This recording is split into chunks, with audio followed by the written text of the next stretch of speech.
were citizens right in the assessment about the 8th Parliament?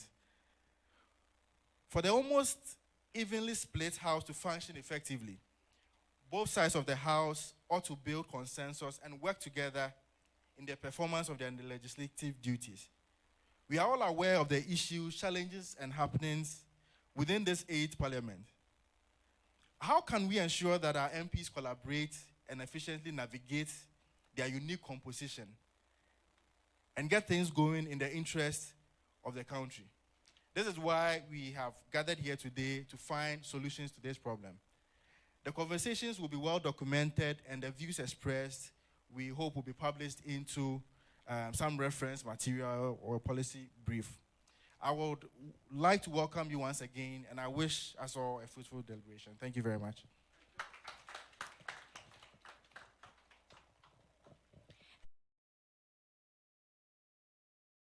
Discussion is expectations versus reality, navigating the unique composition of the 8th Parliament. I'm sure we all had expectations when Parliament was inaugurated on 7th of January 2021. Today's conversation, we hope to achieve 4 main objectives. The first one, we want to review the journey and the challenges of the 8th Parliament so far. We want to explore available opportunities, protocols, and rules that must be developed and adopted to enhance the work of Parliament.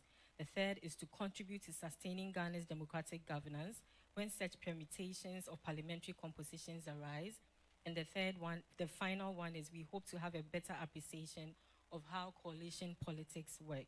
To help us achieve these, I will now invite Alfred Okanse of Media General to moderate the discussion with our panelists, after which the floor will be open for us all to ask questions and make suggestions on how we can solve this challenge. Thank you very much. Thank you. Thank you, Ajua. Thank you. Good afternoon. And seeing the CDD survey, the post-election survey, a number of things that were captured there, even before the 8th Parliament started its work, is now playing before our eyes, like a movie. It's there. We were thinking that with a hung Parliament, at least we would do some things differently. But we keep doing the same things and expecting different results. Honorable is here. You know what I'm talking about. Yeah. But that's why we're here. We're going to find solution to the problem as we're confronted with. Whether Ghanaians were right in having expectations of this 8th Parliament, or we were just engaged in wishful thinking and didn't realize that it was just new wine being poured into an old wineskin. It was probably going to taste the same way. That's what we are served with. And ladies and gentlemen, the objective is to find a way out, because this democracy must make meaning and must serve the people. The quality of representation must be improved, at least with a hung Parliament. So our panel for today's conversation, we have Mame Awenado Kanyirige, is an international trade consultant with expertise in international trade law, international private commercial transactions law, and the law of the sea. She's currently a partner at the Blackbridge Consulting. Previously, Mame was the director of operations of Sakam Savannah and the project manager for the Coderina, an international tech company based in Africa. Mame's international business and international relations experience is further supported through her work with United Nations organizations, including the Global Center for the Responsibility to Protect and South-South News, both based at the United Nations headquarters in New York. She has extensive experience, both and degree in psychology and also a postgraduate honors degree in international relations and politics from the University of Cape Town, South Africa. Mame also holds an MPhil in international law from the University of Cape Town. Ladies and gentlemen, please, let's put our hands together for Mame. Thank you so much. And next is Honorable Alexander Kojo Kum Abam. He is a lawyer, a politician. He was a member of parliament, the 7th Parliament of the 4th Republic of Ghana, representing the Goma West constituency in the Central Region on the ticket of the New Patriotic Party. He was a vice chair of the Constitutional, Legal and Parliamentary Affairs Committee in the 7th Parliament. He was a legal advisor between 2013 and 2014 at the Ghana Stock Exchange, a lecturer between 2010-2015 at the Ghana School of Law, and a lecturer between 2009 and 2010 at the Ghana Institute of Management and Public Administration, Gimpa. Ladies and gentlemen, the Honorable Alexander Kojo Aban is here. Please, let's put our hands together. Thank you very much. Next, he's just walked in, but if you've been listening to the news over the last 3 weeks or so, you know he's been talking. Challenging the willing of our forests forever. Yes, forever. The Honorable Alhaji Nusaf Hussaini is a lawyer and a politician. He was a member of parliament for the Tamale Central Constituency, the ticket of the NDC, from 2006 to 2020. He was also a former Deputy Minister for Energy, a Minister for Lands and Natural Resources, and a Minister for Roads and Highways. Before entering to politics, Alhaji Hussaini was a senior associate with the Law Trust Company in Accra. He's here, please. Let's put our hands together for Honorable Alhaji Nusaf Hussaini. Thank you very much. And to complete the pack is our host for today. Professor H. Kwesi Prempeh is Executive Director of the Ghana Center for Democratic Development, CDD. Before assuming the leadership of the center, he was a professor of law at the Seton Hall University School of Law, New Jersey, USA, from 2003 to 2015. He was a visiting professor at the Gimpa Law School, Accra, from 2010 to 2011, and has co-taught the Constitutional Building in Africa course at the Central European University, Budapest, Hungary, since 2014. From 2013 to 2014, he served as a constitutional advisor to the United Nations Special Envoy to Yemen. 2011, Reagan Democracy Fellow at the National Endowment for Democracy. Kwesi Prempeh is an expert on democratization, governance, and constitutionalism in Ghana and Africa, and has published widely in the fields, including articles in the influential Journal of Democracy and International Journal of Constitutional Law. He previously practiced law in Washington, D.C., a 1993 graduate of Yale Law School. Kwesi also holds a master's degree in business administration from Bellows University in Texas, USA, and a bachelor's degree from the University of Ghana. He's a member of the Ghana Law Reform Commission. Ladies and gentlemen, Professor H. Kwesi Prempeh. Thank you very much. So we get on with the conversation now. And there are two microphones in between, so you grab one. Let me start with you, Mami. You are a youth, at least, in terms of the ages. You are younger.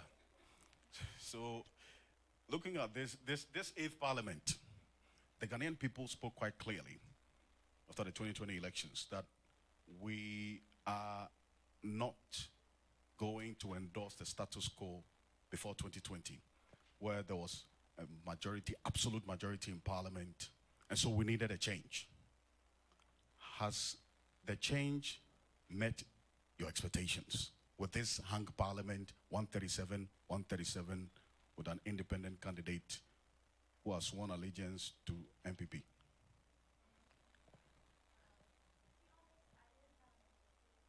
You didn't have an expectation.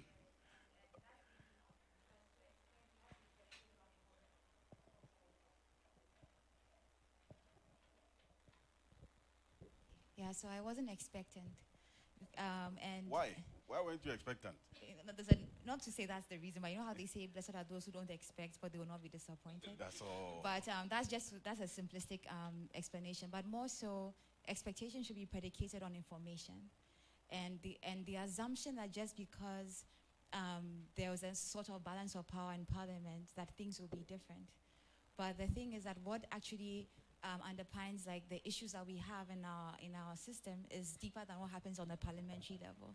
Now you have the constitutional element that comes in. And so to be honest, if you are, they say knowledge, too much knowledge brings misery. But when you are a little more informed, you don't easily get excited when you know what the real problem is. And that's why sometimes in Ghana, the idea is that we think that the vote is all that makes up democracy. But there are so many levels to this sophisticated system. And that's why I didn't think that was going to solve the problem. And so I don't know if I'm the best person to tell you that, yes, so the expectation has not even been met to even say that I'm disappointed. You even had an expectation yes, in the please, first place. Absolutely. You just saved yourself the heartbreak. Yeah. Thank you, yes. Honorable Aban, you were part of what we have been used to since 1992. But seeing this 8th Parliament and the absence of an absolute majority that you were used to, were you expecting anything different from what you were used to while you were in Parliament? Thank you very much. Probably I should crack a joke from what she said. Blessed are those who have no expectations. They will never be disappointed. They will never be disappointed. But that's on the lighter side.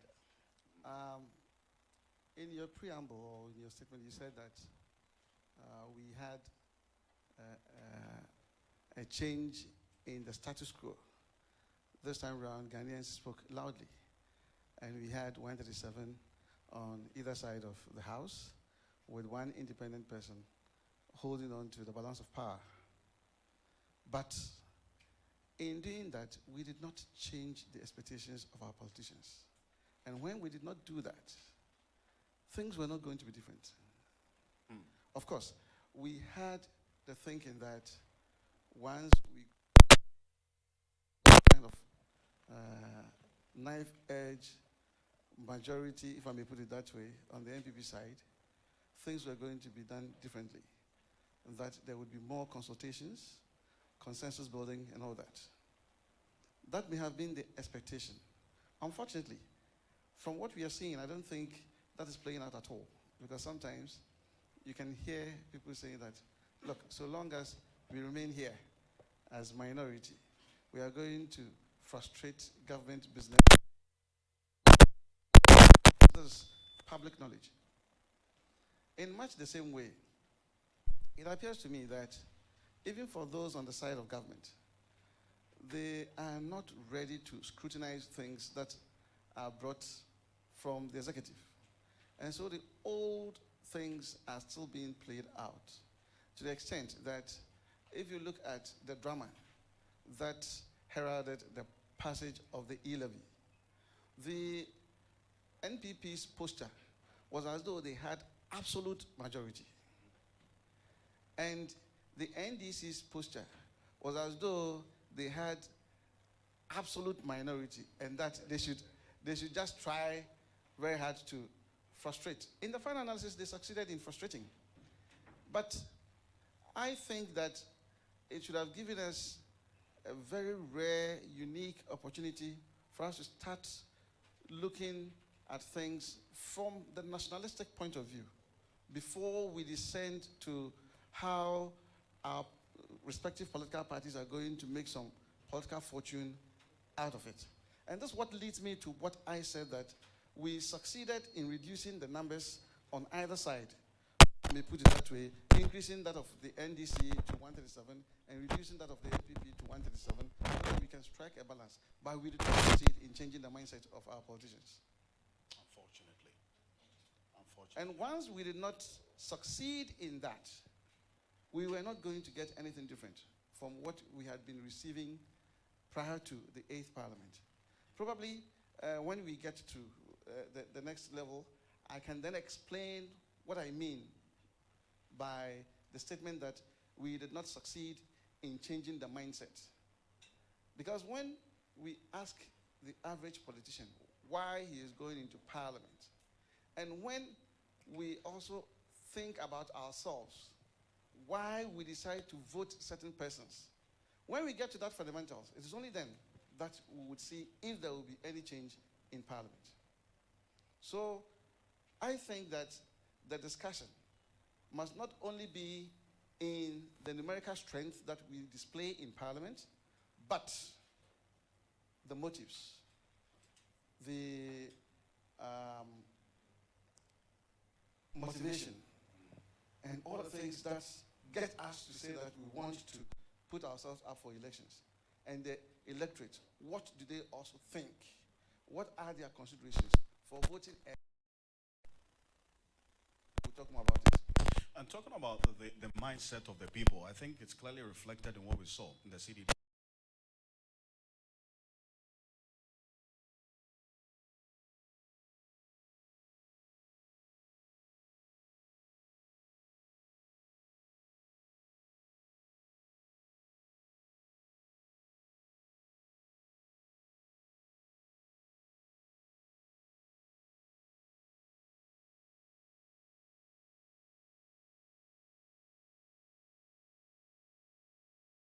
Let me take the initial comments of the Honorable Minister Hussaini. So quite clearly, the Honorable one is complementing the point about we just putting new wine into an old wine skin with the same mindset, and it's almost impossible demanding consensus from a parliament that was born out of chaos on January 6th. What we saw, did it have to define the fact that, look, we're going to be disappointed? Honorable Minister. Well, thank you so very much for this opportunity to be part of the discussion. And to say that I have been in 4 parliaments. I entered parliament, retired parliament, and stayed there until the 6th parliament. So I've seen enough constitutions, different constitutions of parliament and their relative strengths. There are no frustrations. This 7th parliament, we should not be talking of frustrations.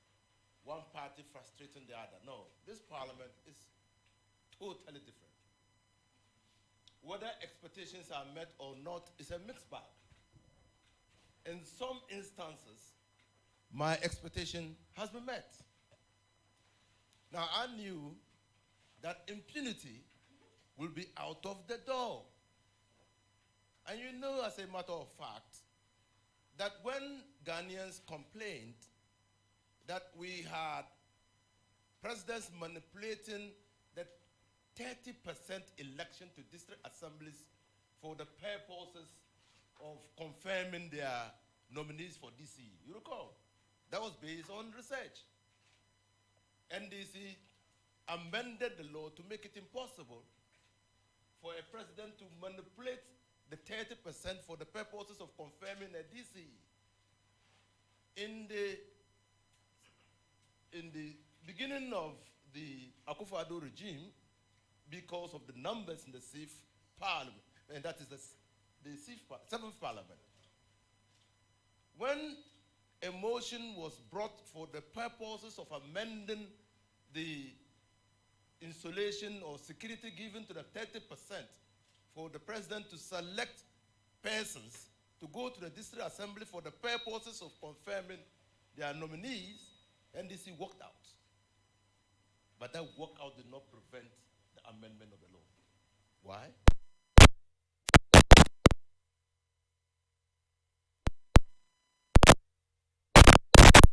Has been met that it is no longer possible for the ruling majority in parliament to treat the minority with contempt. And I have lived through parliament, and I know what I mean when I say treat the minority with contempt. So, in underscore.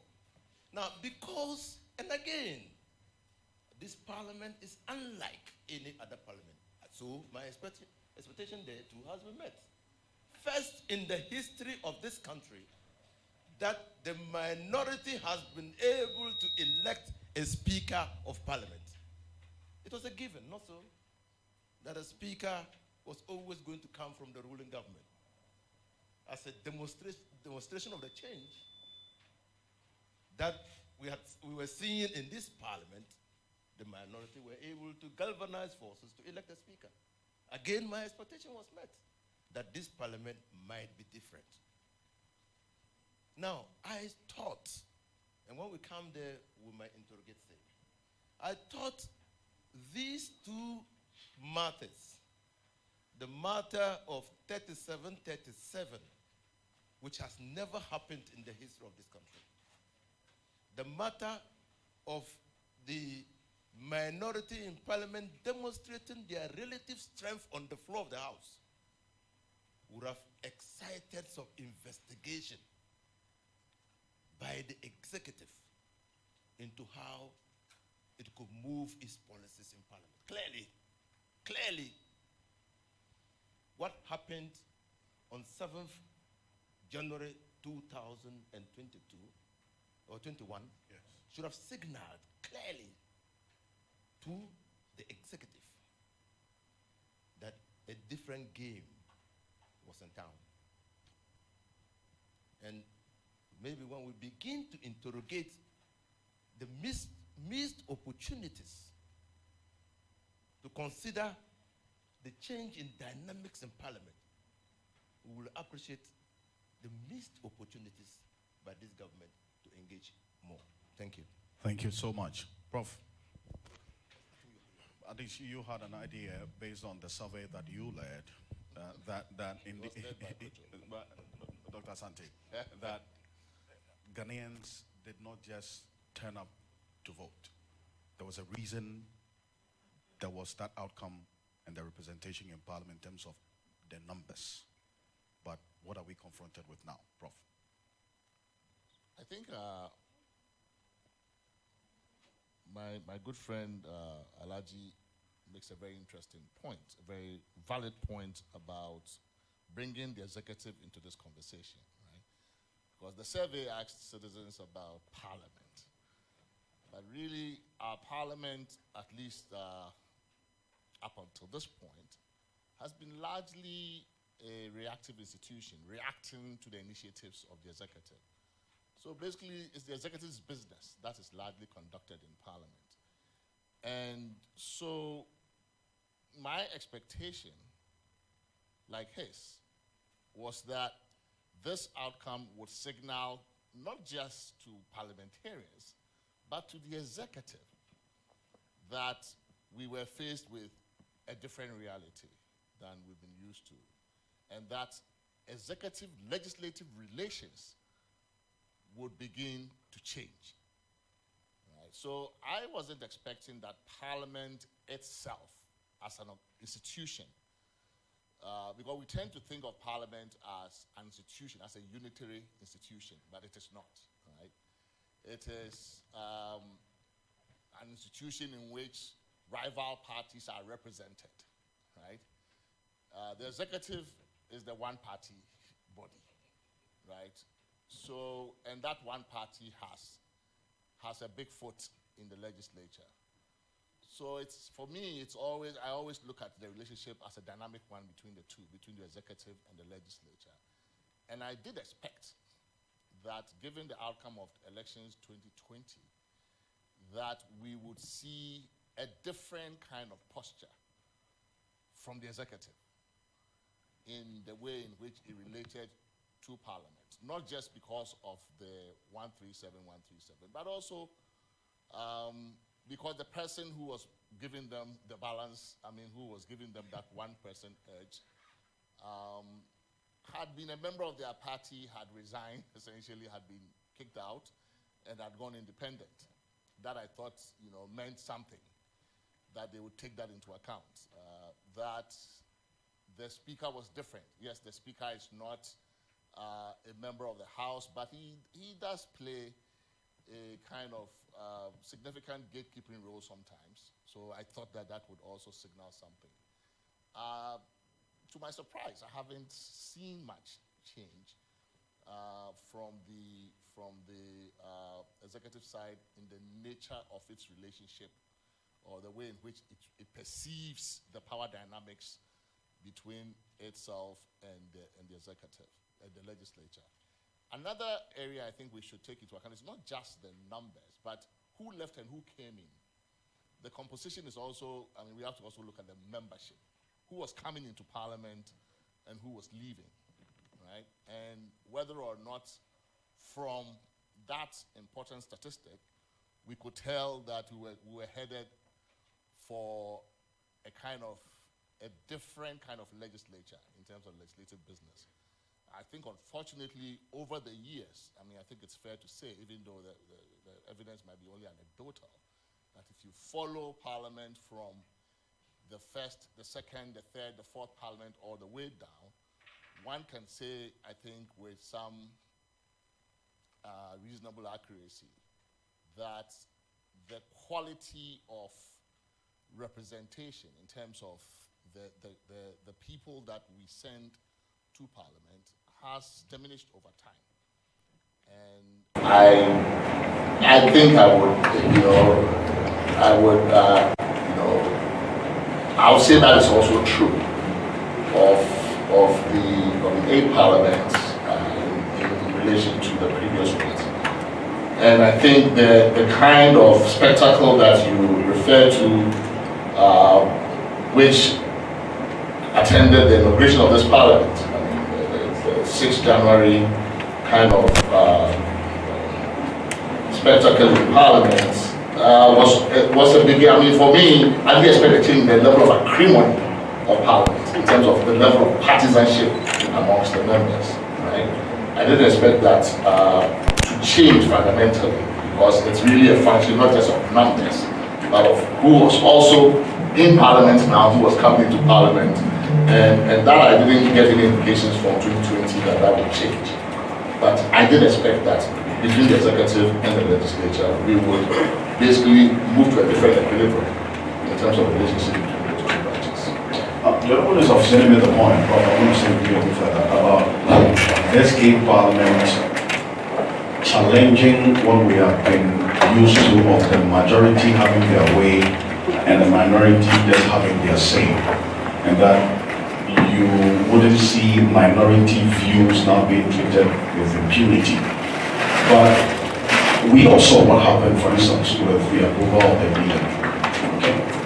The minority was quite clear on that particular position that we're not supporting this. They walked out, majority got it through. We are paying, we will continue to pay. The minorities' numerical strength and their views change anything fundamental with respect to this particular dissent. You mean the passage of the bill? Yes. Oh, sure. I think basically the minority succeeded in making this a prolonged, at least a prolonged national conversation, which is important. Normally it's just a matter of the two parties and the partisans playing this out within Parliament. I think that the minorities basically de facto veto or threat of veto did delay the passage for some time and therefore prolong the public conversation. But I think basically what we have been used to is a certain, it's not just the minority will have its way and the minority will have its say, but also a certain model of engagement between the executive and the legislature. That the executive feels essentially a certain monopoly of policy initiative. We make policy in cabinet, and then once we're done and we translate it into a bill, then we drop it off, we courier it off to Parliament, there with instructions to our speaker, usually, and our members to just make sure it gets through. That has been the model, right? So, in that model, the legislature there's a certain hierarchy and a certain sequence. Policy starts from the executive, then it drops down, it's produced here, it drops down here, and that's all Parliament must do. Now, I knew that would be right, and I expected that one thing that would change is that the executive would bring in Parliament much sooner in the process, much earlier in the process, right? And this is not an anomaly, right? It presidents, the executive, actually consult, bring in minority and majority leaders and leadership of the House to haggle over the terms of a policy before it is even, finalized into, a legislative document, a bill, and the like, right? So it is not unusual to find, presidents inviting prominent senators and prominent congresspersons to have tea in the White House or to have lunch in the White House for the sole purpose of trying to get them on board on an agenda before it is even presented to Congress for a vote. I was expecting, right, given the nature of the parliament that we faced, that we would begin to move away from the old model to this new model where legislative initiative, policy-making initiative would become a two-party as well as a two-branch affair, that you would not just wait and drop the thing off and say, because once you do that, then basically the votes and the positions are locked in already. You didn't consult them before you arrived at the e-levy idea. You didn't consult them before you decided on a percentage that you wanted. Now that it's on the floor, it is a lot more difficult because there's more grandstanding. At that time, everybody will want to show that they have the power, right? So everybody then digs their heels in. There's a lot more grandstanding, playing to the gallery, and at that point, negotiating a retreat is almost like you've lost, right? So when you play policy making in the open that way in Parliament, and Parliament is the only open branch. It's Parliament and the judiciary, the only open branches that we have. What goes on in the cabinet, we don't know. But on the floor of cabinet, if you bring in something much later in the day, and you expect that people will just fall in line, it's not going to happen. You know? So for me, that kind of model that we've been using, which we thought we could use this time as well, I think is why we are where we are at this point. You talk about a consultation. I'll come to you on this same point because I realized you wanted to chip in.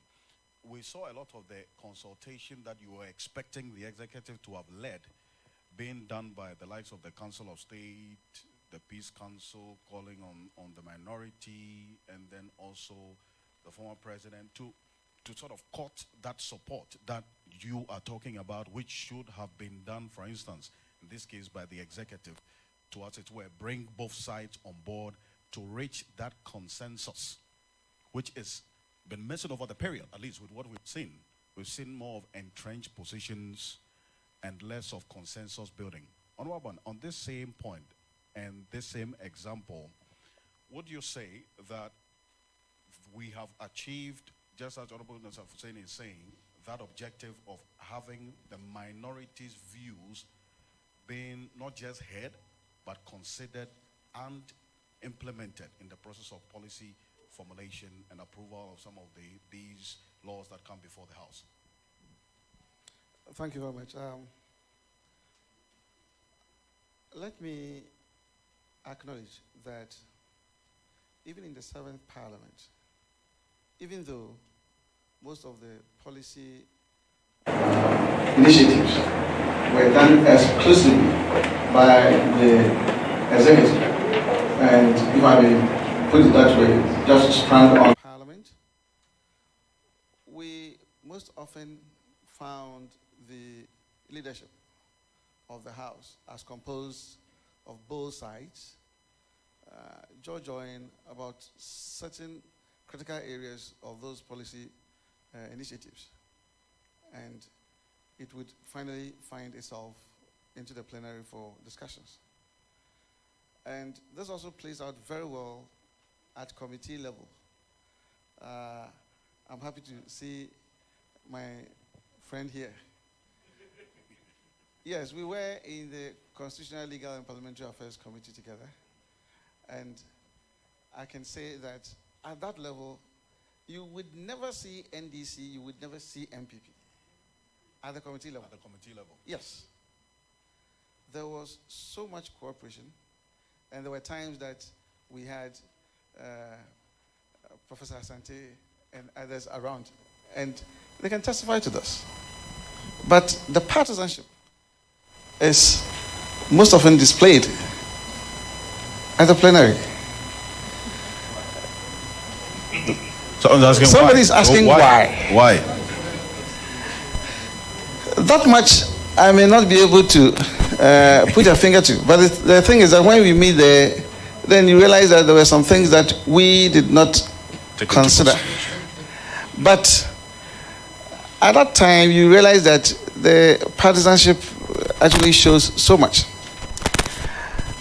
Having said this, I think that Professor made some point that I would want to probably hazard some answer to it. He made an observation, and clearly that observation is true. And I think it must be a source of worry and concern to all of us, for us to. But because probably he said it in person, We have all glossed over it. It is the quality of people we have been voting to Parliament over the years. And it appears to me, year in, year out, the quality of people who get into Parliament reduces. It is not to say that we do not have very fine brains in there in the 8th Parliament. But in comparison to the 7th, I think that is a pale shadow. And probably from the 7th to the 6th, the same thing. And the 6th to the 5th.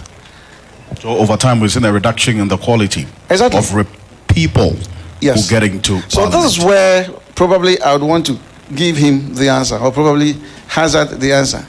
The answer simply is this. When we go out there to campaign, it is not about the quality of what you stand for. It's about how much money you can give out. And so it permeates in both parties. Mind you, those who have the power, actually, if we have not been thinking about it, are the delegates. Those who determine who goes to Parliament are the delegates in the parties, in the political parties. So let me just create a scenario. Suppose we have very nice gentlemen in MPP in my constituency with a few efulefu guys around. And then in much the same way, we have very nice gentlemen in NDC with a few efulefu guys. At this point, we want to find out who are the efulefus. Who are the efulefus we are talking about? Probably people who are not necessarily cut out for the job. Who may not have the mental, intellectual, and other aptitudes to do parliamentary work. But what they can boast of is money. They all approach the delegate.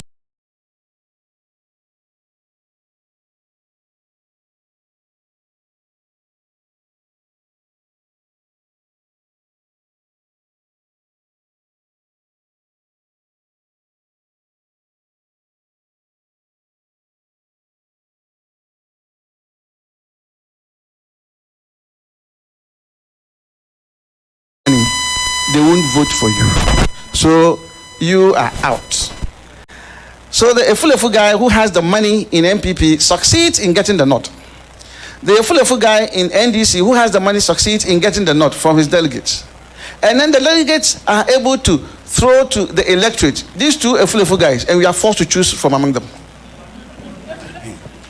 But that's exactly what is happening. And that's dangerous, at least with extremely with dangerous. We have and the payouts are becoming bigger and bigger over the years. We should not play ostrich about this. I'm a politician, but let me tell you, that is what is going on. If you do not have money, forget it.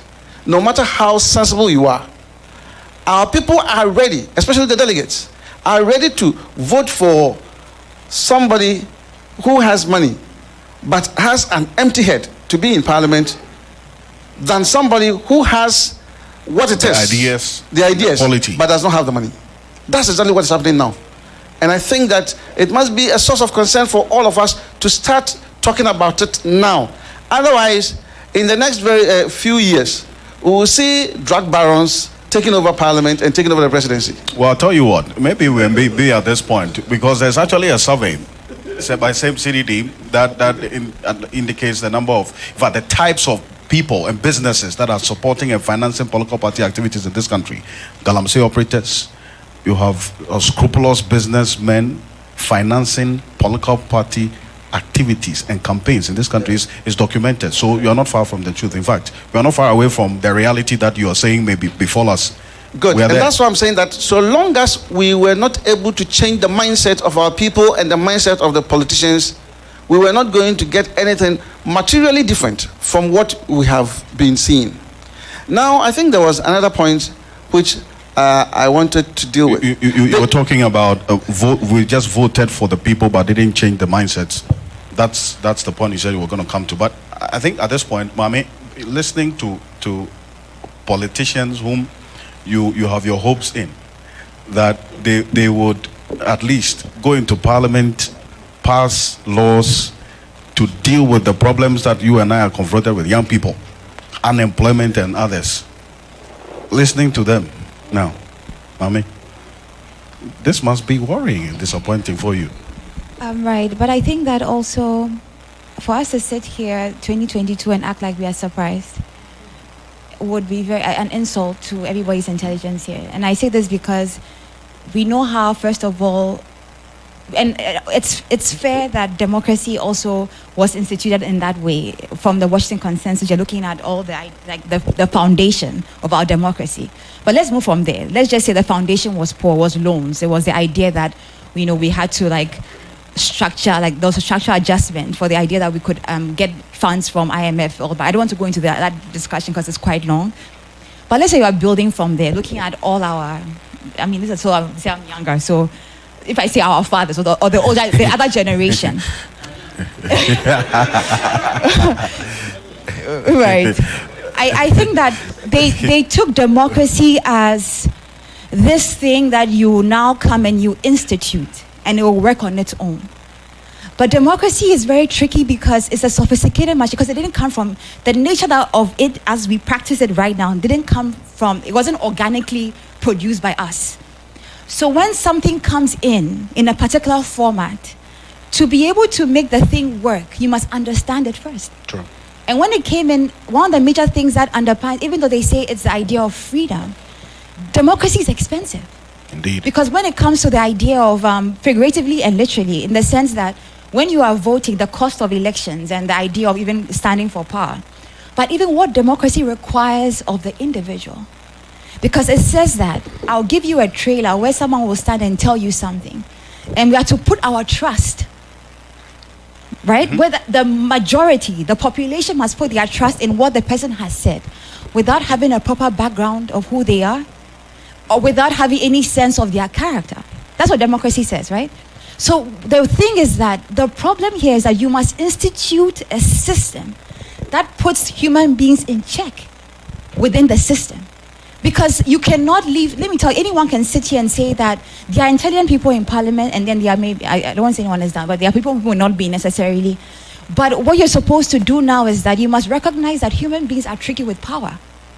And that is why if democracy must be looked at from also a philosophical point of view, where you are realizing that the human being, when they are given access to power, they become different. Even to the point whereby when they are saying that they're going to do something, when they are faced with a situation, it can be very different. So now imagine that you are being funded to become a president. How much does it cost? Maybe close to maybe $1 million, if I'm not exaggerating, dollars to run.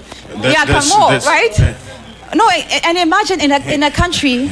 No, if, maybe $1 million will pass for the assemblyman, elections, maybe at that level. No, but imagine, we may even laugh.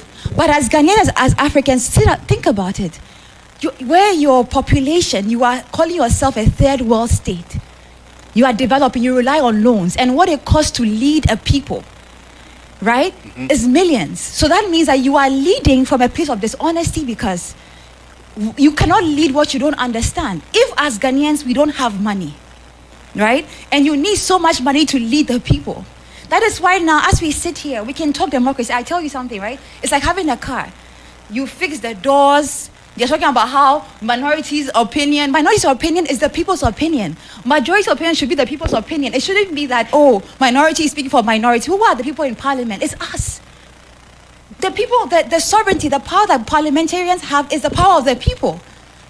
So at the end of the day, they are saying that when they speak in parliament, it's like, if you think about the language, right? So I think that more than anything, we need to really begin to understand what the problem is. Somebody gave a very interesting idea that you walk into an office and maybe their pipe is leaking. And you keep bringing people to fix the pipe. Until someone comes in and says, no, this is where the problem is. And they charge you a huge fee. You're like, why are they charging? Because they found the problem. The problem here is that we've created a system that we don't understand. People are even sitting in parliament, they don't understand the democratic system. It's something that you must keep working at over time and time again. Not only people in parliament, from the educational system, where even students are aware of what the Constitution means. And that is why I was even telling someone that deliberative democracy is one way to start. So institutionalize it where citizens get to deliberate over policy and issues. to remove politics aside, I don't know if you people have done any research about deliberative democracy. It's actually OECD countries actually practice it. So you don't no longer move on party lines, but you talk about policy. Because at the end of the day, I don't care what my parliament. I don't even know. I've never met the person who is running for my constituency. I live at Maleko. Our roads are even very bad. I've never met the person. But all I'll say is that citizens don't care. They want results. They don't care about how. That's why we have to look at democracy again and begin to unpack it. Look at this machine and ask yourself, okay, what should we be doing here? Should we have, a committee of citizens that are also working parallel with government? There should be a lot of information, data being taken. You cannot rely on only those who sit in that room to say that they have all the answers. They don't. We need technocrats. We need people who have from anthropology to engineering, all of them trying to work this machine, because in 10 years, we'll be sitting here like clowns, excuse me to say, telling the same story, and would have failed the next generation. That is why today's thing is so important, that it's not just another conversation, but to say that how do you make democracy be what it's supposed to be? And it must make meaning to the people who are governed by it. And to that, and the need to understand the system good. But inherent right of the people to make a mistake. the right of the people to make a mistake. Yeah. Please explain. What do you mean? They are going to exercise their power to choose between two people. And the majority of people who line up behind a person is the one chosen. That person could be a mistake. A very costly one in some cases. That is democracy. There's an inherent right of a people to make a mistake because of choice. And that mistake can be motivated by considerations of inducement. And it happens. And it's not only in parliamentary elections or presidential elections that monies are spent. We just concluded party elections. So you must go to the root of the problem. But coming back to your earlier question to Prof, the minorities' contribution to making the e-levy a national issue went beyond delays. The fact that the government and the ministry, some state institutions took it upon themselves, some well-meaning Ghanaians, and I mean Prof and others, even met the minority leader. I don't know the last time Prof met the minority leader on a national issue. They met the majority leader too. But I don't think that the majority leader was a stumbling block. But that should tell you that precisely because of the stance of the minority to the passage of the e-lady evoked an ex facto realization that the policy might fail. And so needed stakeholder engagement to be able to get the policy through. Until the stoppage of the passage of the policy, government, in all honesty, thought that the e-levy was going to go through without hindrance. So that's a successful contribution of the minority to national debate on the e-levy. You can decide to say that they were frustrating the process, but the frustration resulted in the perfect understanding of the citizenship of the policy of government.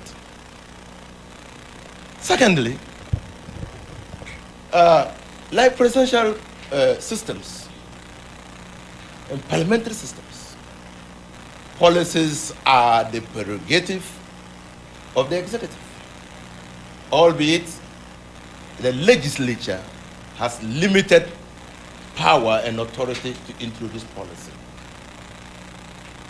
We saw it in Great Britain when Great Britain wanted to, Boris Johnson wanted to crash out of the EU, brought legislation, resisted, and the British Parliament said no, until you are able to do some things.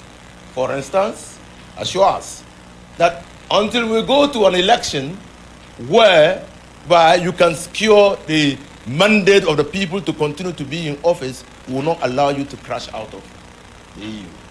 There were other considerations. So that's where Parliament could take the policy and determine that this is the time they want elections. They had coupled their demand for accountability with the demand to go to the people to renew their mandate. But generally, policy. And policy has acceptability and legitimacy if it is supported by law. At least now. I've written a lot of things here. So That is why Parliament comes in. Apart from making bills, Parliament will want, the executive will want certain policies receive parliamentary approval, and so that they can claim legitimacy, to be legitimate to implement the policy. Now, so Parliament really has a role, and a big role. Anybody who underestimates the importance of Parliament, this Parliament, in their ability to slow down the process of government pushing through policies in Parliament, might be making a mistake. Well, the dynamics differ in constituencies. The dynamics of electing a person to represent them, represent constituencies in Parliament differ from constituencies. We have seen in this country, and there's evidence to that, and I was in Parliament, where a near pauper was elected in Kwanta area as an independent candidate to represent the constituency, because they had believed that he would be a worthy representative of people and not cash. The person he was contesting against had cash. Elijah, if you could speak into the microphone. The person he was contesting against had cash, but they elected somebody else. Boniface Abubakar Sadiq's entry into politics is another clear example. He was working at the Ministry of Finance. He went to stand for elections in Senegal. The NDC had elected a candidate already. Boniface felt hard done by. He stood independent and won the election as an independent candidate. That was how he crossed over to the MPP. Because when MPP needed numbers in that parliament, and so he decided to stick with the MPP. That is Boniface Association, how it came about. But he was an NDC person. So yes, probably we're not watching it carefully, even though CDD, I know, is doing something about the monetization of politics. But we should watch it carefully. It looks like it is no longer possible for people to stand as independent candidates without resources to be able to win elections. The one who holds the balance of power, remember, was a member of parliament for many years standing. Indeed. Now, the hung parliament, traditionally all of us know, the hung parliaments have been weak government, have formed weak governments because of differences in personality, differences in policy, differences in the ideology of the parties that form the coalition to be able to form government. And hung parliaments actually are a creation of the Westminster type of systems, where no one party wins absolute majority in parliament to be able to form government. That's how hung parliament. We are describing ours as hung parliament not because the government was going to be formed out of parliament. We are describing it as hung parliament because of the even distribution of power. But strictly speaking, it is an MPP 137 parliament and NDC 137 parliament with different dynamics. You know, and we have known in presidential systems, Prof taught in America for many years, the TAP legislation, when it was going to pass, Barack Obama was still a presidential candidate. I mean, even though the chances were becoming clearer, it was facing resistance from the Republicans. The Republicans were in government. He was invited, plus Nancy, including Nancy Pelosi and all major Democrats, to help the Republican government not only fashion out the legislation, but also to get it passed in Parliament, in the Congress. That's not what we see here. Probably a creature of our Constitution, where absolute power, near absolute power is vested in the president, probably. And a know-it-all attitude. Probably that's what has gotten us to this point. But democracies, for it to function, Right.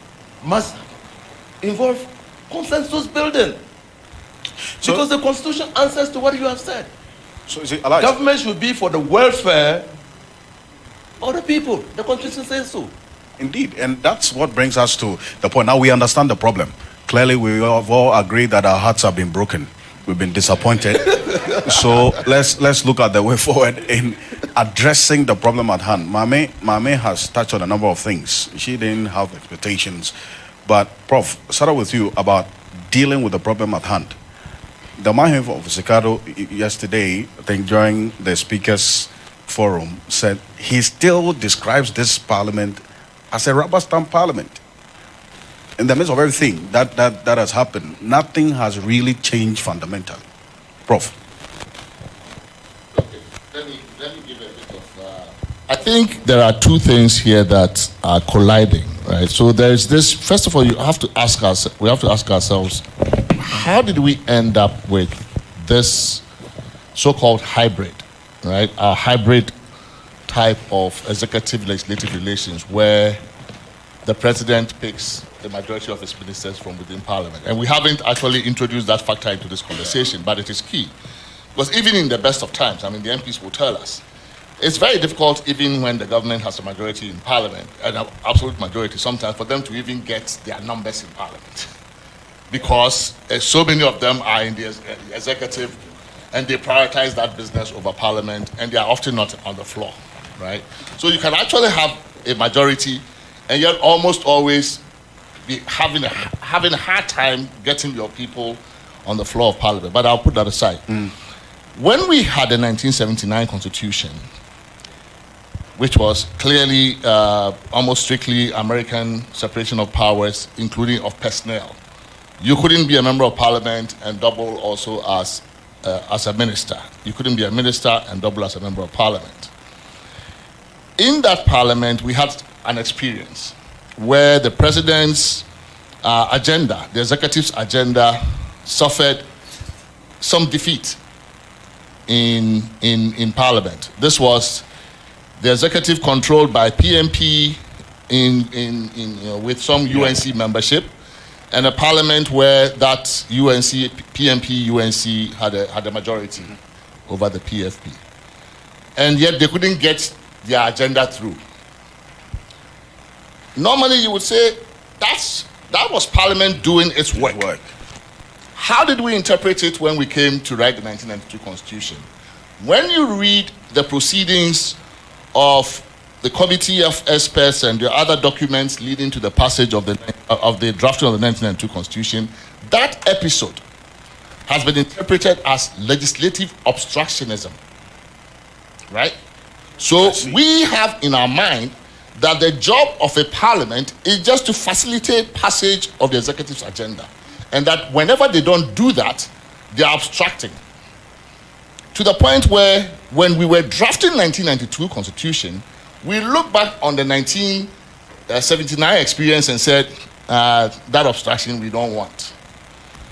So part of the reason for this hybrid to throw into the executive a number of MPs who belong on both sides was to make sure that we would ease the executive's way through parliament.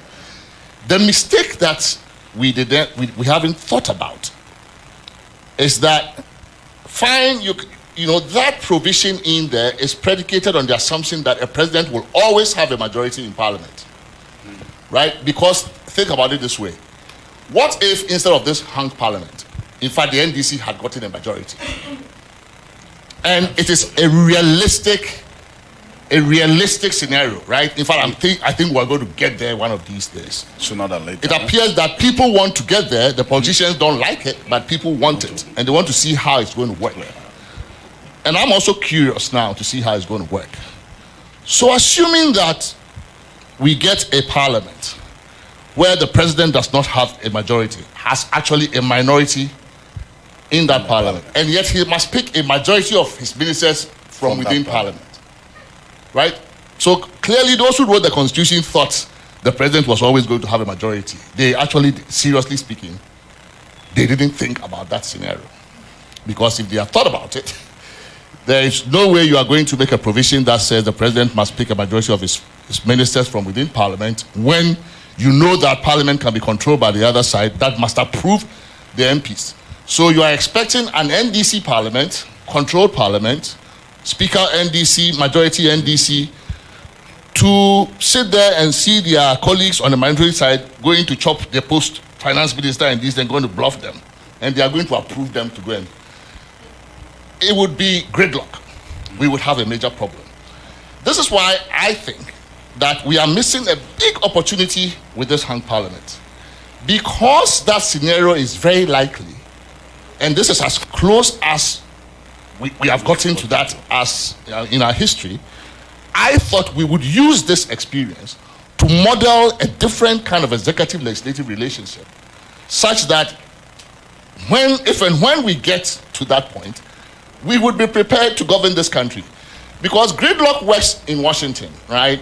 The US don't have a problem. It doesn't have a problem because, you know, they are used to presidents and Congress being from different parties. But that is not even the point. It's a federal system with very strong local government. All the things that matter to one's daily living in terms of public services come from the local government, from the county, the town, the city. They control the schools, the police, education, sanitation, all of them. It's not somebody sitting in Washington controlling any of that. So the country can be divided in Washington between Republican president and Congress, a Democratic Congress, and everything. You would not even notice it where you live. You will absolutely not even notice it. The country will run. Imagine that we have gridlock in Accra because NDC controls parliament and the presidency is in the hands of the MPP. In a highly centralized unitary state, where even the removal of rubbish, right, is controlled, you know, procurement decisions about that are controlled from Accra, where the district assemblies really are just nominal local administrative entities. They don't really do a whole lot. Nothing is going to happen in this country. Nothing will move when we have that scenario where there's one party in control, complete control of parliament, and another in complete control of the executive. And if at that time we still insist on modeling our relationships between executive and legislature on this basis, on the way we're doing business, the country will grind to a halt. There are dangers with that. When it happens, apart from the paralysis of government, that things are not happening at all. So imagine this. A president goes to an election, he said he's won a mandate, even though it didn't translate into control of parliament. And you know why actually that scenario is also very likely? Because we run a runoff, right? And usually by the time we run a runoff, parliament's already decided, right? And it's fairly easy for the number 2 candidate, right? And the other parties to form a coalition to make sure that the one whose party has won parliament doesn't win the presidency. So there are a lot of reasons why that can happen. We shouldn't think it's strange at all. It's not an anomaly. The Constitution is designed for that, actually. So that can happen. When it happens, and the president feels, I have the mandate of the people to govern, but parliament is frustrating me, what do you think the president would do? He would just sit down for 4 years and do nothing? When in other countries, presidents have faced legislative paralysis and they think that they cannot suffer that kind of result, some of them have stepped outside of the Constitution and ruled by fiat. That's what you're having in Tunisia. The guy says, look, you parliament, you can't get your act together. I am going to put you aside and rule by decree. And he's been doing this. This is after all the Arab Spring and the democratization in Tunisia. a president has come who sees parliament as obstructionist, or as basically the country is paralyzed. He's waited, right? And now he decides, forget you. I was elected too, and I'm going to run the country the way I want. He's even changing the constitution. Yesterday, he removed more judges. He keeps doing whatever he wants. That risk is always there.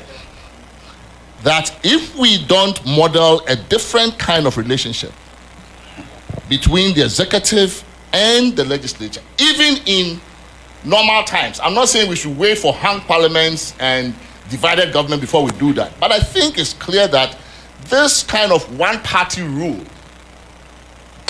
it is certainly not the best model for us going forward.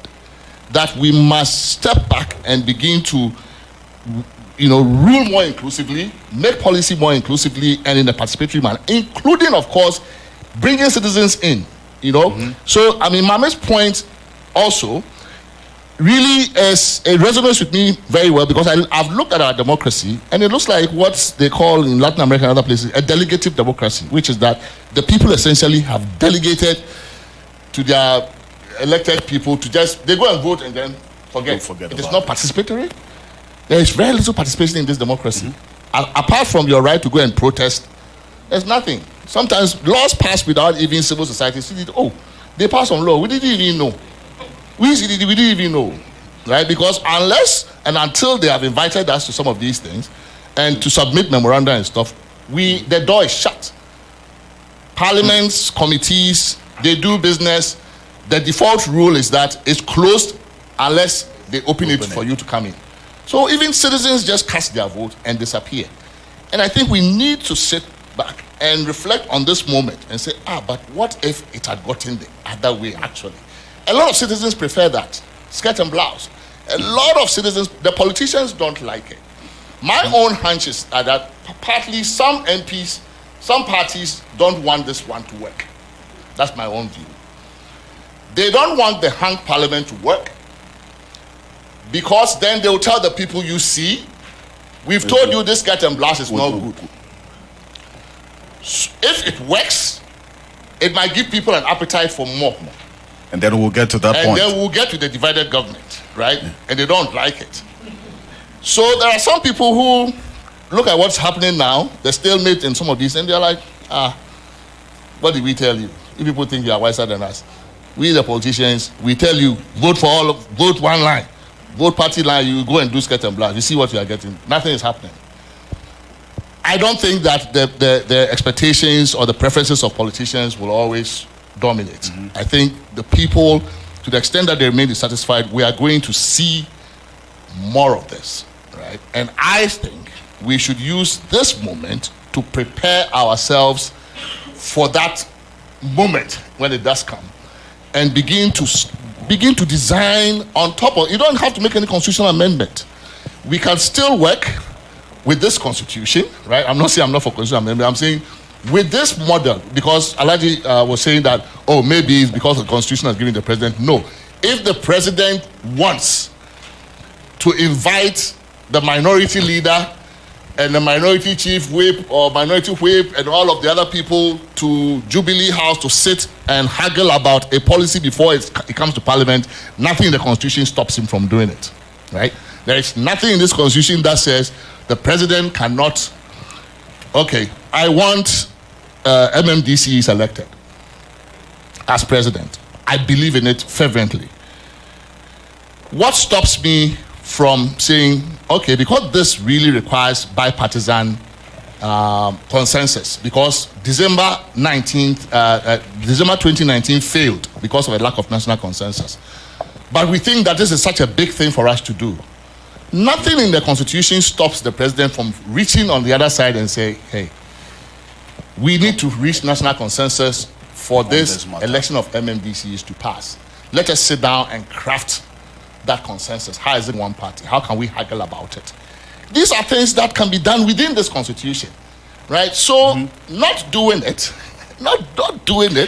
is really just a failure of statesmanship as well, in my view. And that we should seriously begin to take this moment a lot more seriously than we are. We're just playing with it and think, it's games. We'll find some way. One person is away, the speaker is this. It's like a joke. Or is it adjustable or is it not adjustable? Is it? I mean, we are not kids. I mean, really. Well, thank you. Please, round of applause for our panel members. Thank you very much. I'm going to come to you, the audience, now, because at this moment, this is a reality check for us. It's been a year and almost 6 months into this 8th Parliament. Clearly, we're doing the same things and expecting something different to come out of it. We need to accept that at this point, this path we are on would not lead us to the destination we want to be. So what do we do? Please, you put up your hand. There is a microphone. Yes. And then we'll pass it to you. Kindly mention your name and you ask your question. Okay. While we wait for the first question. Hello? Okay. There are 2, 3. Kindly get on the microphone. Thank you very much. Yes. Okay, thank you very much. I'm Michael Kisibuasin from the National Development Planning Commission. Now, inherent in our system, democratic system, is popular participation. But I think that as a country, we haven't really been serious with popular participation. If we were doing it, then it would be clear at every point in time to our parliamentarians exactly what their constituents want as far as certain policies and even the development direction of their population is concerned. We've not done that. And because we also appoint DCs and even a lot of positions in this country by the executive, and the allegiance are to the appointing person. I wouldn't say authority, I'll say the appointing person. The people end up not having the development they want. Parliamentarians are not really sure of what the views of their constituents are as far as certain policies are concerned. And we are just leaving. And we think that some way, somehow, our development and democracy will work. The thing is, we are ending up creating a situation where certain citizens are checking out. People are now not voting, especially those in urban centers. People are checking out. Soon, we will have citizens who do not care. And that is where our security will be in danger.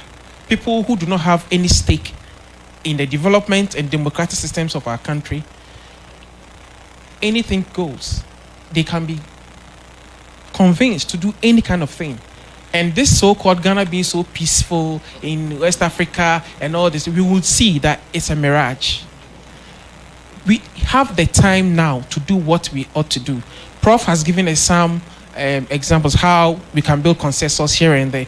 But let's go back to popular participation. In its true sense, the document, all of us should look at it, those who haven't really studied. It's sweet, Ghana's popular participation. It even talks about using text messages, a whole lot of things. And in fact, I'm from the Planning Commission. Before we accept a plan from a district assembly, we check out for popular participation. They tell us what they did to ensure popular participation. But when you go to the ground, really, it's not really what is supposed to be done. So please, consensus. I think we should have a conversation about consensus building and popular participation. Otherwise, our democracy, I'm afraid. Thank you very much. Thank you very much, NDPC. Yes. My name is Nadidi. I work with Star FM. Just to take off from where you left off, when it comes to the policies, we have everything on the books, right? It's just about implementation. No. We are not committed. We have a good number of it. I think it's one of the right to tell ourselves that we are peaceful. We tell ourselves we are about the policy. We have a lot of really bad policies. So, for instance, with the popular participation he talked about, if we are implementing it, at least we'll see some progress somewhere. And Prof talked about how our democracy is more delegative. I think that is even what is fueling the money taking over our democracy, because people feel that once they are done voting, their leaders will not attend to them. So it's their season to cash out. So the delegates, they look at it, they know that the executives, once they are voted for, they are not going to hear from them. The populace also knows that when I'm done voting for my MP, I'm not going to hear from him till it's the next 4 years. They find their ways to get to me in every nook and cranny in this country. Places that roads don't lead to.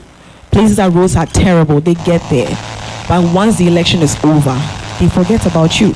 So once you come to them, the people feel, okay, it's my turn. Let me cash out, because after this year, I know this December 2020, I won't see you again till another 4 years.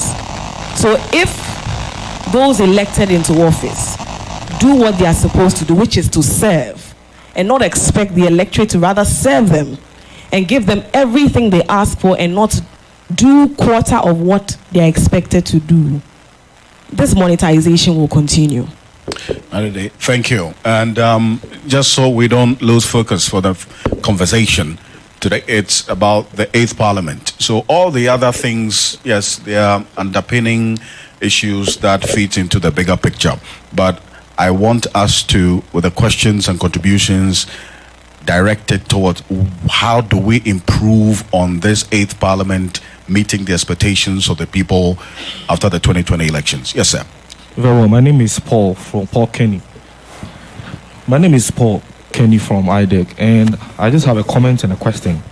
Now, my comment is just to buttress or highlight one of the comments Professor Prempeh made.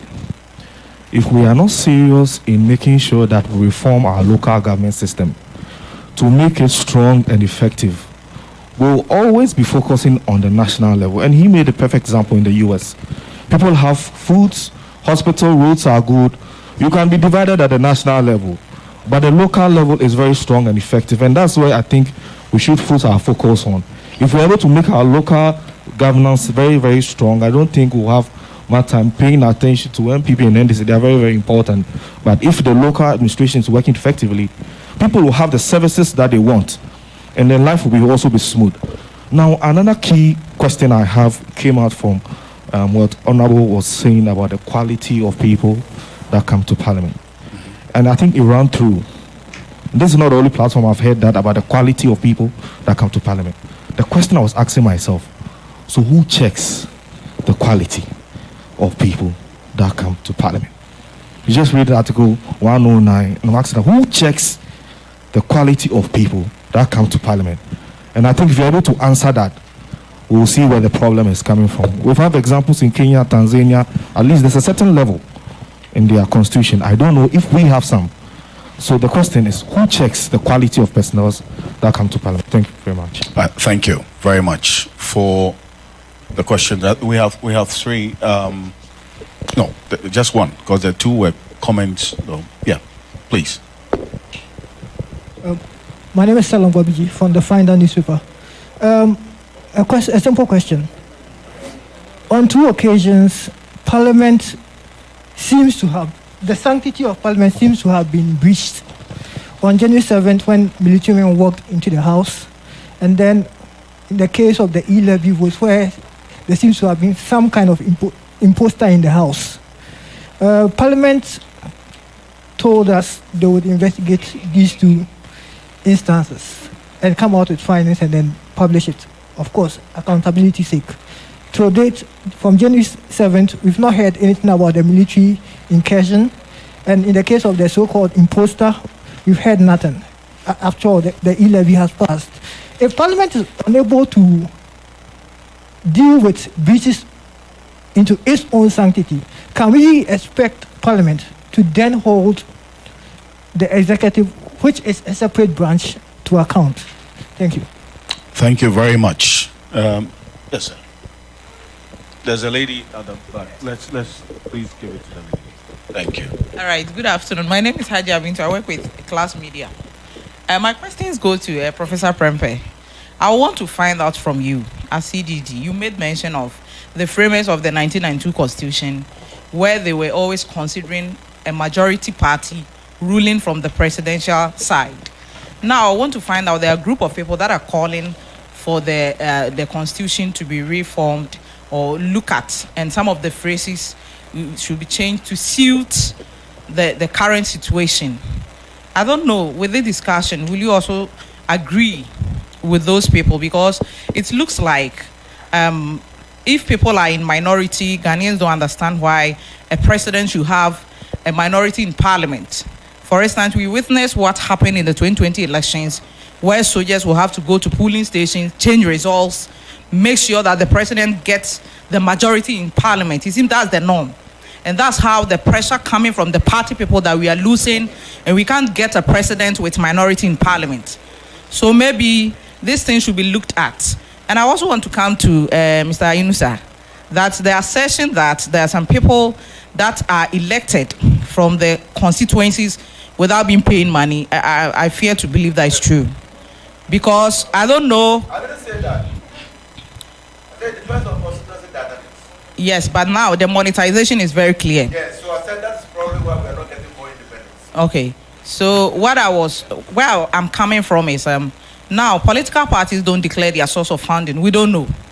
So a situation whereby the Asin Central issue is happening, and maybe we might have to go for a re-election or a by-election, where party people feel that they worked, and then somebody will come from abroad. The person has money. We don't check those people's background, whether they fit to contest, whether they have to be in parliament. But the party who thinks that when he's become a candidate, he has money to sponsor itself, he can sponsor his campaign and other thing. Where does political parties get money? And is it a mandate on them that if you want to be a political party, you should get a quota to be there? And then finally, my question still goes to Honorable Yunusa, that I've never seen Parliament discussing this canker, that the monetization, we in Parliament, we are worried. And we want to take it on and discuss. But we keep talking about it, wanting the people to believe that it's not good, we should stop.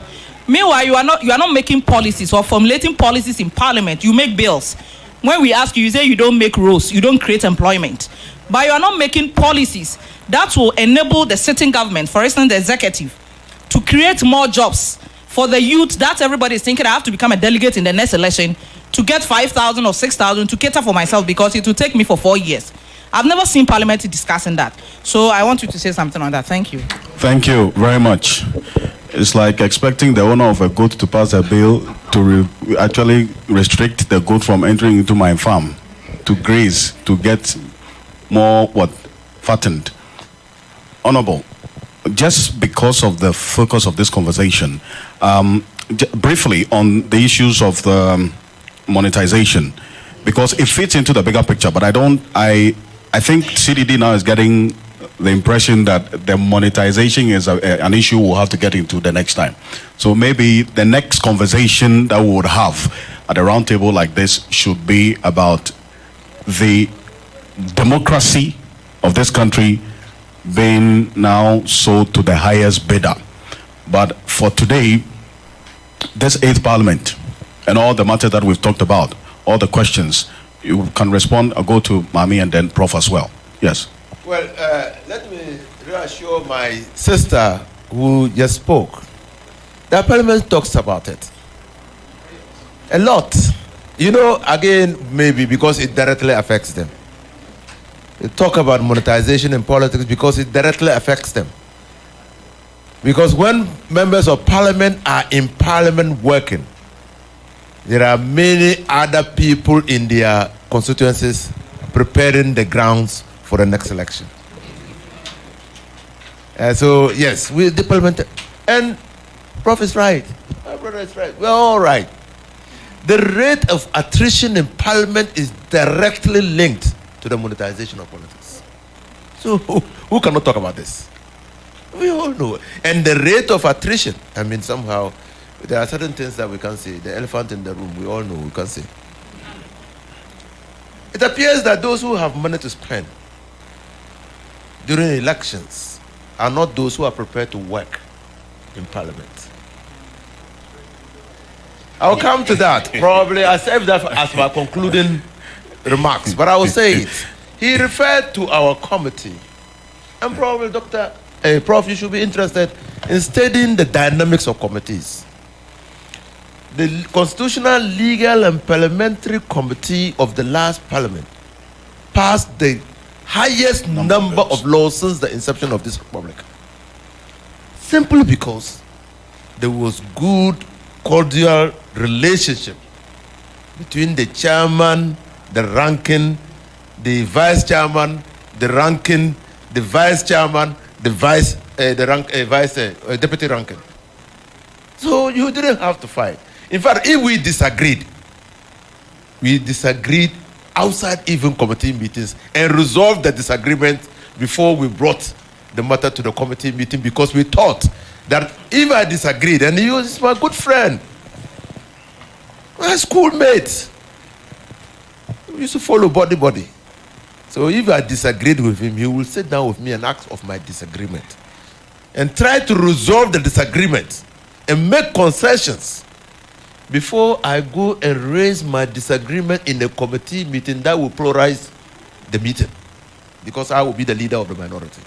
That is what I expected government to be doing. Because you talk about differences on the plenary. It's because the committee report, when it gets to the plenary and contains disagreement, that is what the plenary will latch onto.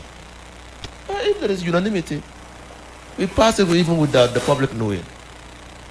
So that is it. I saved that for the last. The relationship at the committee level. Who becomes a ranking? Who becomes a chairman? How do they relate? Are they always at each other's throats? Do they see the larger picture? It's very critical in determining how we can tweak the hung parliament. So the issue of consensus building can actually be achieved at the committee level? At the committee level. The second most important, the executive, and we know hung parliaments, and you know as well as I do, that probably the executive's strategy is not consensus building, or their consensus building is something else. They know that we want, and they are capable. And so probably that's how they get their business done. Probably. But that clearly is not sustainable. That is not sustainable. But no one must lose sight of the fact that they know, the executive know that this parliament is a difficult parliament. It's a difficult parliament. Okay. Lastly, our democracy is participatory. Except that we need to deepen it. Ask any member of parliament. When you go home, when they go home, they have to do the meetings in the wards. They have to do the meetings at the polling stations, which we call unit level, and account to the people. Except that in accounting to the people, you must also, like someone told me so many years ago, you must check their how far. So when you are going for such meetings, there must always be resources to check their how far.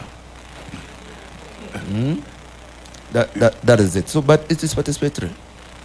Deliberative is different. Do we want what is going on or not? In the United Kingdom, there is a right of constituents to vote to recall their MP. Do we have it? Even summoning 3 MPs before a privileges committee is an issue now. We don't know when they will meet. But they sign a petition to recall their MP. That is not giving them effective representation. And so there is a lot that we need to do to be able to fashion our democracy. But so far, I think that we can all say that we've made progress. And Nana Asikado was on the hill. So when he says that parliament is a rubber stamp, I understand. He says it as it is. Because you cannot have all minority thinking one way, and all majority members also thinking another way. You can't have it that way. Thank you very much. Honorable Ban. Thank you. The question about who checks the quality. That's exactly where I'm going to. But my friend failed to give you one very important information. Those of us who decided to work so hard for all the bills to be passed, almost all of us didn't come back to Parliament. Almost all of you. Constitutional, Legal and Parliamentary Affairs Committee, as it used to be, got completely collapsed. Oh. Yes. So immediately, if your initial thinking is that I must retain my seat, I can assure you, when they put you there, you will think twice. Let me put it that way. Because I felt that I had got the best of opportunity to give my best to the country. So you go to your constituency and they are angry. Say, and I'll tell them, oh, when they are doing this law, okay, with it now. Meanwhile, that is the work we ask the people to give as mandate to go and do. That education hasn't gone down there. So, the truth of the matter is that we lost some gem from the 7th Parliament who could have even graduated to the 8th Parliament to do so well. Because my senior here will tell me, he has been there for about 4 terms. But I think they were even all impressed with me as a first termer. With all the things that I did. Professor, you saw me. But my people said goodbye to me because we have taken you there, you're not coming for a year. Right? But you see, that goes to complement the point that Nanede was making, that these people look up to you at such times because those are the times they would exact their pound of flesh from you. No, but that's why we have to educate them. Otherwise, we would not even get people to be thinking. Because of now, when you take them there and all that they need to do is to do all the things that you do, just like the way you always live your life, it will be autopilot. Politicians must have time to think outside the box and not just be in the ordinary. Otherwise, nothing will change. Anyway, that's about it. But you're talking about who checks the quality. Read Article 94 and you have your answer. Article 94 tells us who can go to Parliament, the qualities or the eligibility criteria and the qualification criteria. You get there, the educational level is not part of it. You are not under any obligation to speak the English language in Parliament. So you can go and speak my Gumwa Fanti, like if I go to the village, I speak. And so, for now, the biggest consideration is money. Unfortunately, you go to the various associations, small associations in our villages and all that. The way to assess the quality of a person is how he speaks and what he says. What he says, does it make sense? So you go to a new association that has been formed, they say, oh, because of this contribution, you are good, you are good. You want you to be the secretary. We want you to, especially when they are now forming it. And most often they are right.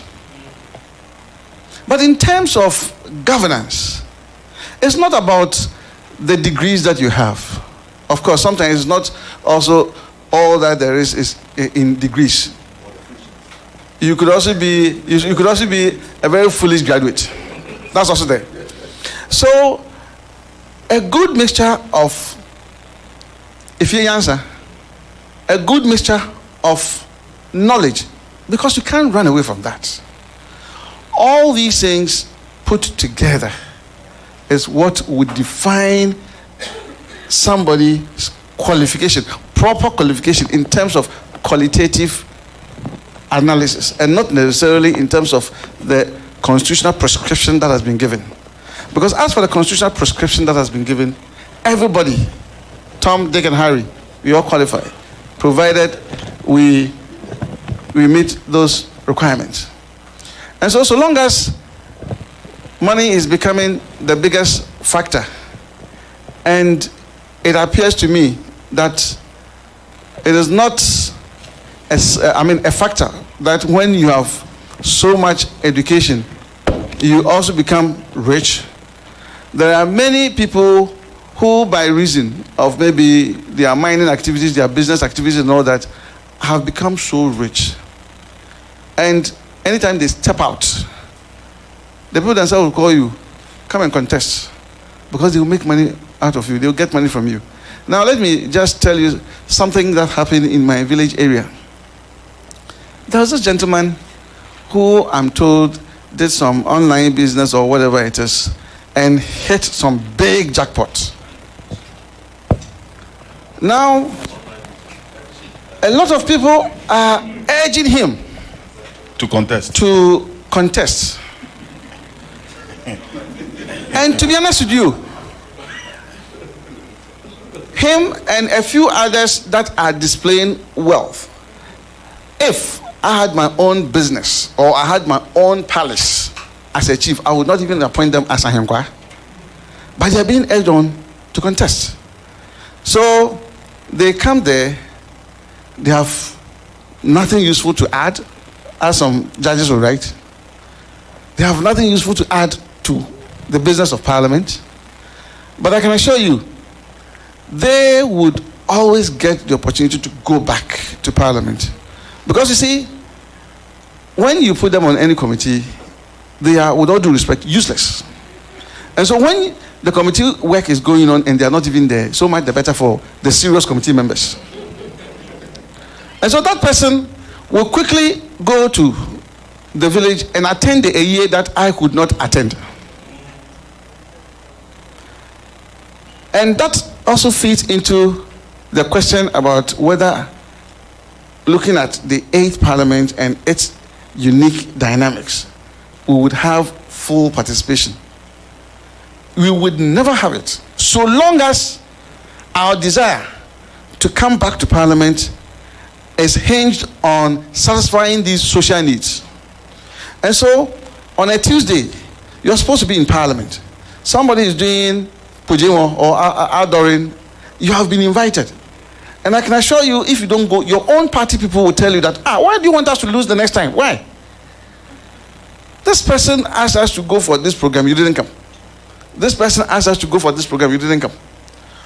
And if you are in a rural constituency like mine, where you have 78 communities, and for each community, everybody is calling you, I can assure you that you can use most of the time in your constituency for them to feel that you are good. Because when they ask the question, they voted for you to come and do a certain work. And that work is in Accra, it's not there. When you go and give them this answer, you are doomed. And so that education must also go there. So long as we are not able to do that and create a good balance, that the period of politicking and the period for looking for your votes, where I can even come and pound for fufu and all those kind of things, is gone. When we finish with the election, there's serious business to be done. If they don't understand that, forget it. We'll always have this thing that we are having. Thank you. Thank you. Article 94. Subject to the provisions of this article, a person shall not be qualified to be a member of parliament unless he is a citizen of Ghana, has attained the age of 21, and is a registered voter. He is resident in the constituency to which he stands as a candidate for elections to parliament, or has resided there for a total period of not less than 5 years out of the 10 years immediately preceding the election for which he stands, that he has paid all taxes, including e-levy, or made arrangements satisfactory to the appropriate authority for the payment of his taxes. That's all. That's all you need to be a member of parliament. So,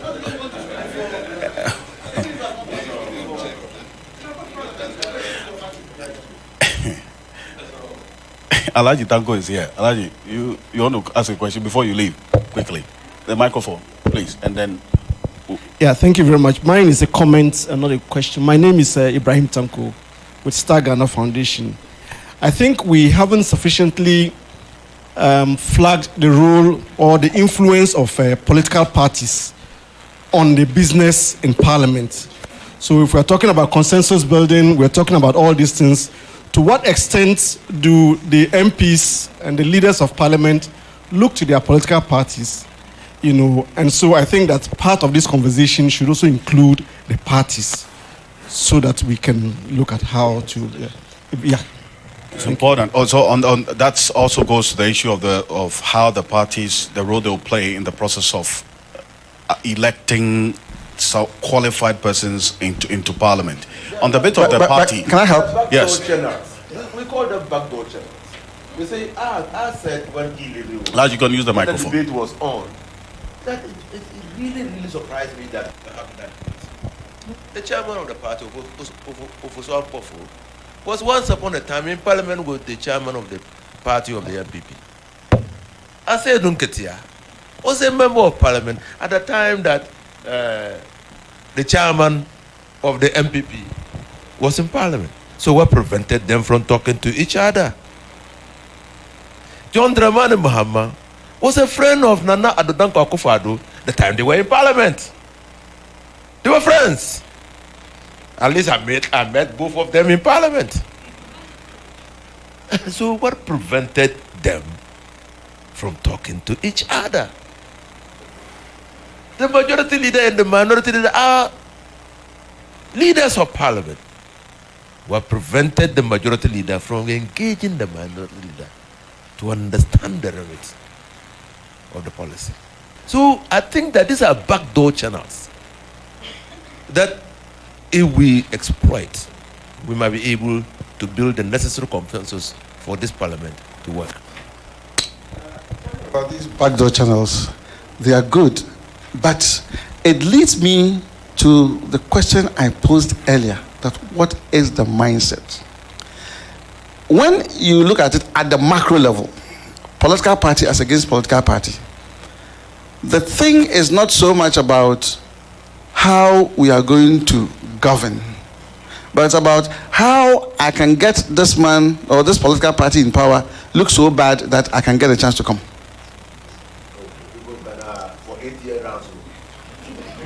You see, so long as that is the thinking, you realize that even when in reality they know that this is a good policy, that frustration would come in. And that's why when we have change of posts, things that we probably in government would say is nice, we get outside, it's being implemented by our opponent, and we say it is not nice. In much the same way, it goes that way. You remember very well that when E-Levy came, I think the minority leader, Harun Idrisu, had some kind of education somehow. So he changed his position, and his party was up in arms against him, and he quickly had a U-turn. You remember that? So then it then goes to buttress the point that yes, exactly. You can at the committee level, you might achieve consensus, but if it comes to the plenary and the party is able to influence its representation in parliament, then it definitely would not. So the mindset is how are you going to assist these people so that they can bring some good policies and we will not get a chance to come to power? That's what I told you. But Senior, let me finish. Let me finish. I disagree with you. Let me disagree with you. You see, bring your disagreement, and then let me go to the next level. You see, let me finish, and then you can come. I beg you. The last one about the quality of people. What has been the influence of the political parties themselves in selecting very good quality material? Let me tell you, the political parties know that in the final analysis, at least they will still have some very few ones who are good. And so if you are popular and you bring the votes, regardless of the quality that you yourself as a person stand for, they will push you. That's the truth. We can't run away from that. So the political parties will not go and say that and say, oh, you have a PhD in this. We have seen your track record in this area. So we think that you will be a better person to help the country move forward. That is not the first consideration. The question is, who is popular among them? Let's push him. That has been the case. I have Alaj, in a minute. Yes, so I see the emerging phenomenon in parliament and the crowd, if you want, crowd control of parliament as an eroding trust in the ability of parliament to meet the reasonable and legitimate expectations of Ghanaians. Now, You see, and your survey clearly demonstrated that, when the 8th Parliament was constituted, there was enormous trust in that Parliament to do wonderful work. The first evidence of an erosion of trust came to me in the ministerial vetting. Because if Parliament had or the minority had by a whisker of luck just refused to approve one person, there would have been enormous trust reposed on them. Right. And they could carry along the other members of the party, those who are not in Parliament. But now, the reverse is the case. Now, right. Before a matter is determined in Parliament, the groundswell of opinion from the parties drive what happens in Parliament. Okay. That is the problem. You see, thank you very much, Honorable Minister Fuseni. So we'll take the last two questions. Yes, there's a microphone and then to you, sir. Yeah. Yes. I work with Class FM, and I want to find out from Prof. I mean, we've had a beautiful discussion here. I mean, and come up with some solutions. And I know CDD, you've also, initiated certain things practically with previous discussions that you've hosted. With respect to this, practically, after we've had this discussion, what are you going to do to help in the national consensus building, so that some of these issues can be solved? Okay. Thank you. Thank you. Prof will answer that. I know that's in fact the main reason why we've been having this conversation in the first place. But, Madam.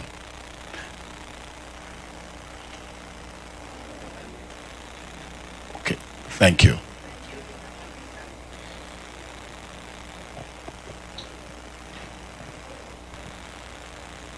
Oh, you can't. All right, thank you very much. I have two questions. And my name is Ms. Labi, Deputy Commissioner Charge. When Prof was speaking, he made mention of the fact that we now have the opportunity to learn towards the next parliament where we may have where the opposition may be the majority, and then the government may be the minority. I think that is we mixed that opportunity some time ago when there was a court issue. I think the NDC was having more majority than the MPP, if my memory serves me right. Yes, that was 2008. Yes. So it's not far from us. But I want to know, what are some of the things that this current parliament should do and they are not doing, so that we may learn from it and build upon it when we come into that situation where we may find ourselves one time to come. My second question is it right, we are talking about political financing and other things. Do we have the time now, or is it right for us to look at state funding political parties? That's my question. Thank you. Okay. Thank you. For the third question, I know if you want to answer it, it's another conversation altogether. So I'll plead that we transfer that conversation to the next roundtable we'll have, please, with all due respect. Thank you. Yes. My name is Brigadier General Amwabuachi, the Director General Legal Services of the Ghana Armed Forces. On a lighter note, I think the 8th Parliament issue will not pass without mentioning the military. It's either we are going into restore order, yes, or changing the guards around the speaker without his notice. But on a more serious note, one questioner made mention of something, that we had soldiers changing results. And I think this is a forum that we don't have to allow that to pass. Because you may have done some work, and through that work, you would have either confirmed or not. Being the chief prosecutor of the Ghana Armed Forces, I haven't seen anybody being reported to me as having committed any such electoral offenses. So please, we need to correct that. Thank you. Okay. Thank you very much. In fact, okay. Okay. So that in fact that's why you are here. Yes. So in 1993, my dear, Parliament has never been in this situation. In 1993, the first Parliament had 200 membership. We didn't have it. It wasn't anywhere near. Please. Parliament had 200 members, 189 majority, 11 independent. MPP did not contest. In 1997, Parliament had 200, 131 majority, 63 minority. In 2001, Parliament had 200 members, 92 minority, 100 majority, 8 independent. And all the independent candidates, the members sat with the majority. And that was MPP. In 2005, Parliament had 230, 94 minority, 128 majority, 8 independent. In 2009, Parliament had 230, 116 majority, 107 minority, 7 independent. Some of the independents sat with the minority, others sat with the majority. So clear. In 2013, Parliament had 275 members, 148 majority, 122 minority, 5 independent. In 2017, Parliament had 207, 106 minority, 169 majority, no independent. So you see clearly all through our history, there have been clear majorities, except in 2021, Parliament constituted 275, 137 plus 1 independent. Thank you. Prof, a number of questions directed to you, and that will be also the final comments from all of you before we go. But the Mahini of Esikado, I think it's just right that we give Nana a word on this. He's here with us. So with all due respect, Nana, thank you very much. Nana, your subjects want to hear you, sir.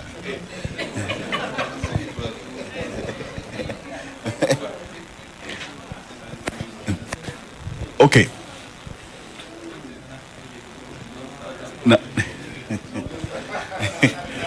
Nana, thank you very much. Thank you.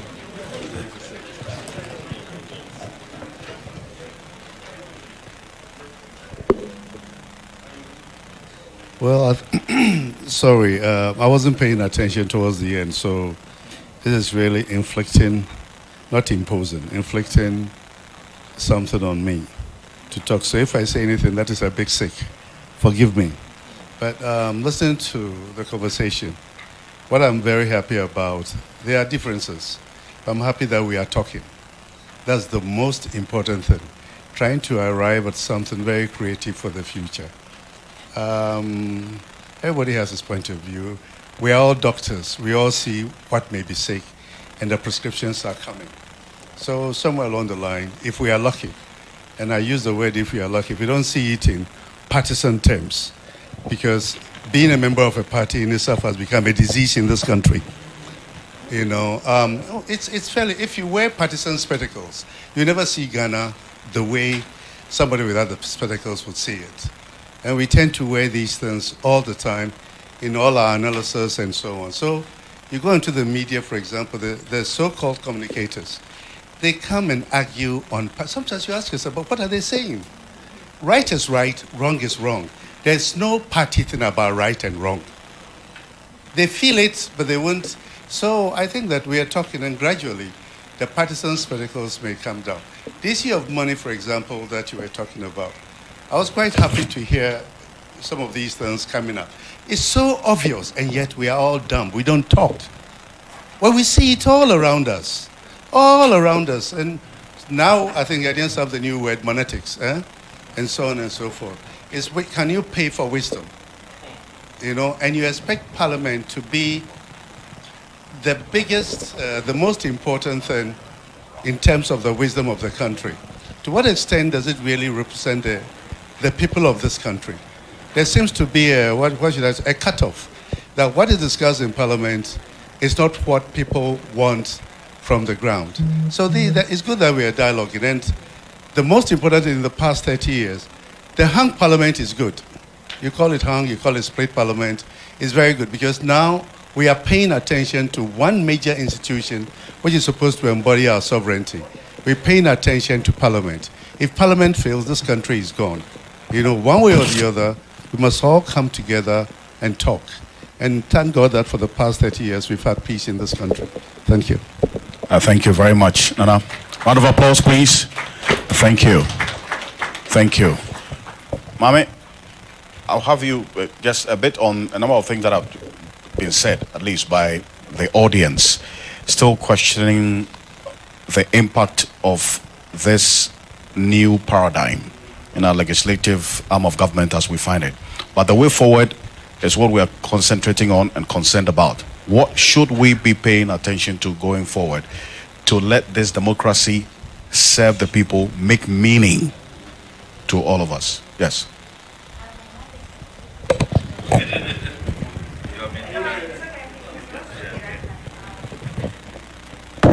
So yeah, I think more than anything, as I had mentioned earlier, if you're looking at the way forward, I believe that just beyond dialogue, because one thing about talking, Ghana, we talk a lot.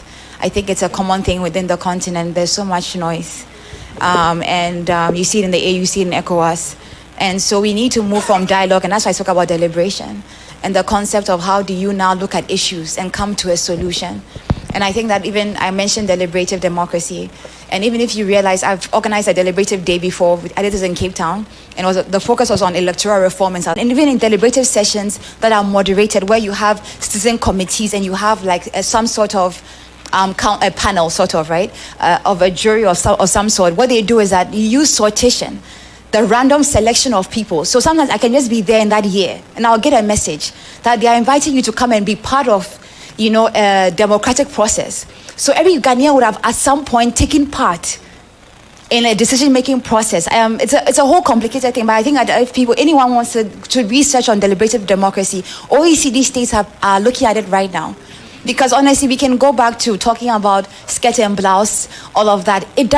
Parliament would not, whether you have a majority on the president having come, like you see the US Senate, for example, it doesn't take just the Senate to make America work. You have the Federal Reserve that even acts like as an independent body. They print their own money. So when you talk about even how things work there, it's very different. That's what I'm saying. Democracy must be worked out by the people to make it work for them. And to say that the hung Parliament is showing us that people are no longer just come for a funeral service anymore. Because people are actually now beginning to talk. And Ghana has over 50% of Ghanaian population are young people, the youth. And the youth, there's a huge gap between us and the other generation. We actually feel like they're clueless. And they talk a lot. I'm being very frank. And there isn't so much of even substance in the talk. Because you can sit with the same people in politics. They'll tell you their problem. They'll tell you the solution. And they cannot do it. So whose time are we wasting? That's why to walk away from here, everything that has been said, we already know. And so the thing is that to take it to the next step, what can civil society do? We've seen even politics creeping in, even into the church, because we thought that the council of, the Christian council also begin to play a key role, because we need religious bodies, right, to also support the work of religious bodies are also part of the civil society organizations, right? But there has to be some kind of harmonization with how we are working, so that we don't come into rooms like this on a weekday, in the midst of, because as we are here, somebody's on the roadside. selling and suffering. We can laugh about Ghana, crack jokes, but people are going through a lot. It's not a joke. We have discovered lithium in Ghana. If you understand even the global political nature of the lithium material alone, we will begin to say this hung parliament is given an opportunity. It's actually a chance for all of us to get informed, inform our people. Because your representative, the person in parliament, is only as good as the people who voted them in. And for the people to be informed, take this conversation from the sophisticated place of the people who already know to the average person. Translate it in communities. We need everybody active. Because Ghana, the development trajectory has been top bottom. It's wrong. It's bottom top. So we have a false facade because of cantonment and these small places that Accra is developed. This is not Ghana. Go just an hour away, you see the suffering. That is Ghana. And so at the end of the day, I don't want us to leave here coming to a very nice setting like this, and then leave knowing that maybe, you know what, all of us sitting here, we have some power to change someone's life. And we don't take it for granted. Enough of the jokes. Politicians, I don't like you, they talk too much, they're becoming appalling. I don't even watch the news anymore, it's disgusting. Because a lot of young people have given up their lives to come to Ghana, even to set up business, and they are going through hell. And someone will sit here, as I said, I don't put my mind on parliament, civil society, all of us sitting here, the media. Let's take the conversation to a deeper level of problem solving. But it starts with the people's power is not money, the people's power is information. Give them knowledge. And knowledge is not going to school. Knowledge is the truth. So if it's a JAPA deal, if it's the idea of e-levy, what does it mean? What does it mean for us to have lithium as a country? One of the rare minerals in the world. Afghanistan had it. You saw what happened in Afghanistan. What does it mean to be part of ECOWAS, to be part of the AU? Right now, we have a hung parliament in the time where there's a global, if you don't see the global economic shift, you will miss it. So right now, Africa has a chance to position itself agriculturally. There should be a conversation about these things. Let's have in-depth conversation, because we look very ridiculous. Talking plenty on TV, then you go behind the scenes begging for money, support. Even sometimes you talk to the people in the diplomatic seats, they'll tell you how your politicians come and beg us, give us, we are poor. It's embarrassing. So all of us here, I just want to leave us with this one thing, and I probably won't speak again, to say that let us first of all, let's just begin to engage young people. Because honestly, this is actually not Ghana. That Ghana that we know, if you go and you see it, you will cry. Because it's somebody who has to live on maybe 10 CDs a day. And that's even a lot. That's why I would dare not, I don't trivialize it so much, because I've been blessed to have the opportunity to come to Ghana. Even I shared this on TV, and you were there. Yeah. Even after 3 degrees, and go through unemployment, and choose between whether I will follow what I believe in or compromise my values. So now I don't judge young women who are actually compromising their values, because the system is hard. You can't even judge fraud boys, because there are many young people who don't have work. And you go into the system, and people who are actually with positions, they don't have qualification. They don't know the work. So it's very easy for us to sit here, and I'm not say we are sitting on the facade. When the facade falls, everybody's going to be shocked. But thank God that this parliament is happening to give everybody a chance to actually sit here and say, you know what, maybe Ghanaians are really beginning to say that they want different. How can now civil society get up and say, you know what, let's move from the talking. Now what can we do? And doing is work. Everybody must get their hands dirty. Because it's not the 4-wheel drive, that is not life. Even in fact, you sit in all these cars and then you go and beg. It's a disgrace, and you are leaving an inheritance of debt for the next generation. That's an insult to our humanity as people. So I pray that when we leave here, we are leaving with solutions. So the next time we sit, we are like, oh, what is the next step we've taken? Great. Even if it's one step, it's a step towards change. Thank you. Thank you very much. Thank you. And these things you hear Mame talking about, she's been very consistent about it. This is not my first engagement with her. Thank you. Thank you so much. Prof, please.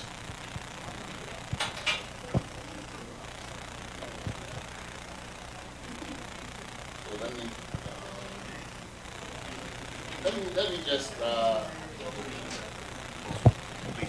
me piggyback on My next, let me continue along the same tangent. This one much better.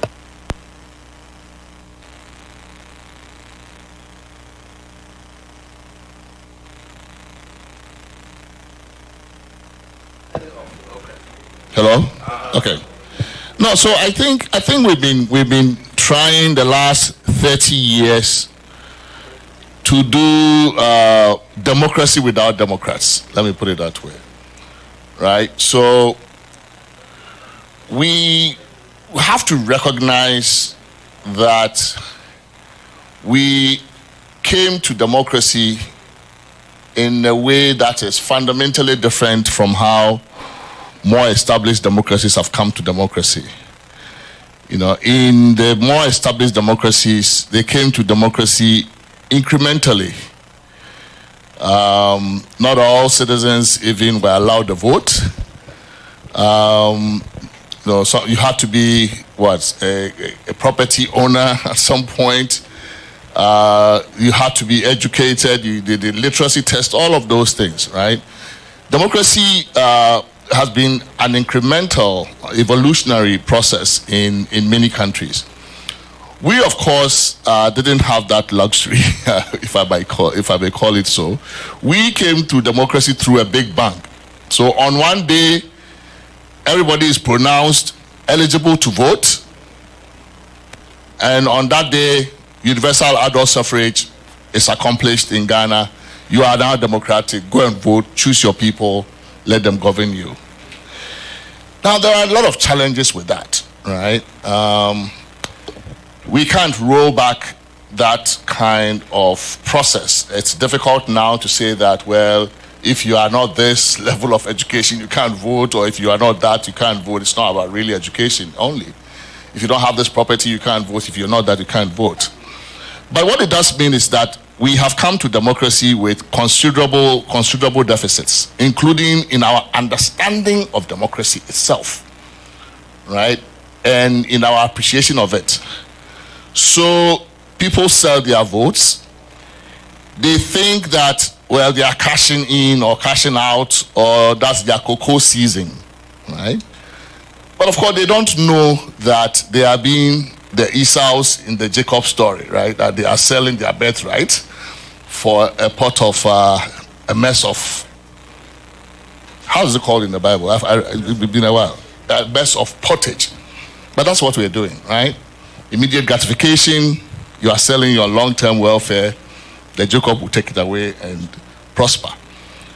But many people don't see it, right? They don't understand what it is that we are practicing. So they think, I elected this person. Well, I took money from him, yeah, because that's my chance. I took a TV set and the like. What am I trying to get to? That we have spent a good portion of democracy building focused on the practitioners, the political class.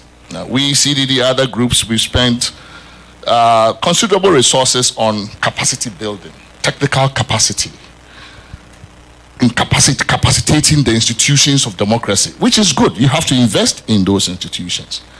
But I don't think we have invested as much in what I might call democratic evangelism, right? Which is really getting to the people and making them understand this thing that has been instituted ostensibly for their benefit. Because democracy, in the very, simplest of definitions, government of the people, by the people, for the people, right? But the people themselves, I don't think, have been the focus of our democracy promotion very much.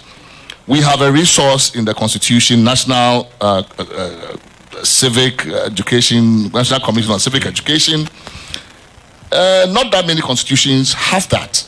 We have in our Constitution a body that is set up to basically evangelize about democracy to the people, teach people about democracy, teach the citizens about their rights and their duties and their roles. And we too in civil society have come into the picture to do some of that. How much of that have we done? How much of democracy evangelism are we doing to get, so that we get democracy with Democrats, because you cannot continue to have this democracy without Democrats. The practitioners themselves are undermining democracy, right? Ostensibly, they don't really understand it. They are killing the goose that lays the golden eggs for them, whether deliberately or not. The citizens are also shortchanging themselves, thinking that they are doing somebody, right? So I think there is work. There's a lot of work to be done on that front, because I fear that if we continue on this trajectory, we are really going to disappoint just generations of Ghanaians, right? We are going to disappoint generations of Ghanaians, and at some point, our democracy will actually probably collapse. So that is the first point, and so I endorse Mame's idea that we really need to really find a way to connect with the people, try to get them into this conversation, not delegate our rights as citizens to representatives and think that the democracy task will be done by them. A friend once told me, says, look, CDD, the job that you guys have, you are almost like when the white missionaries first came here, wanted to implant Christianity. You are trying to do democracy in a social setting and cultural setting where the idea is entirely foreign. Absolutely. Right? People have their own gods already that they are worshipping. People have their own, kinds of deities and other beliefs and everything. And you are, this democracy stuff, it's not sinking. So your task is a missionary task. It says your task is really a missionary task. If you really want this to work, you guys have to work hard at it, because it's a lot of work. And I think that it was very good, very good insight, that this really is a big task. But I think the first 30 years, we haven't done a lot of that. The parties, yes. Sure, I think, Article 94 will give you the formalistic, requirements to be MP and all of that. But I think that for me, the answer to the question, who checks the quality of MPs, here again, we have delegated our power to political parties. Our constitution is among the few in the world that actually includes several provisions on political parties. What should that tell you? Normally, constitutions don't spend their time, spend a lot of time on so-called private voluntary organizations. It's state institutions whose powers and mandates and functions and other things are delineated in constitutions.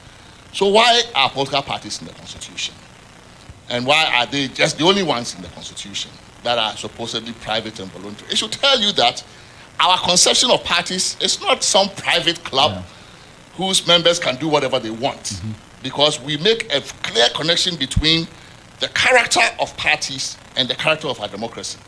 So you will find them in the chapter on representation of the people after the provisions on the Electoral Commission as parties. And there are about 19 provisions there.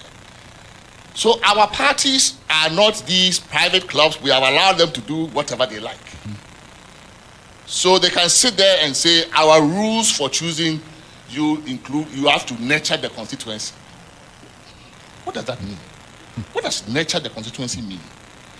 And in practice, when they are vetting, it is clear that they are asking for money. People who are resourceful, who have spent money from their pockets, wherever they got it, on the constituency chairman, executives, and those things. That is what nurturing the constituency means. And we have allowed them to use that as a filter for deciding who gets to become a candidate. And that being the pool from which we draw our politicians, of course, if that is how they are getting our politicians, that will reflect in Parliament, it will reflect in the executive, it will reflect everywhere. But the parties have been allowed, we have allowed them to hijack our democracy and are killing it, are suffocating it, right? Now, if you don't belong to it, you probably won't get a job, right? Things, public goods that are meant for everybody, get funds, scholarships that are meant for, the promising young people, all of these things are distributed on the basis of party networks. Now, protocol has become almost like, it used to be something through the back door, now it's the front door, right? Almost 100% of opportunities that are scarce are disputed by protocol. And the young people are sitting there and watching it. And all of us are, but their future is actually more at stake. And they are sitting there and watching these things, right? We have allowed the parties to go too far. They are in the Constitution for a reason. Provisions have been made for them, including internal affairs of political parties shall be democratic. We need to stand on those principles to enact stringent regulation of parties. We need to make sure that the parties don't have these funny rules that they themselves make, so that they turn the party into some club of plutocrats and oligarchs and a few people who can run our affairs for us. No, that's not what parties are. That provision started, actually, I think Germany was the first to put it in its constitution after the Second World War. The lesson of Hitler and Nazism was that parties really matter. You can't have a democracy with undemocratic parties. So they put in their constitution that the internal affairs of a party would have to be democratic, because they didn't want to, they realized that the parties were easy to hijack. And the moment Hitler was able to hijack his party, the next one, he was able to hijack the state.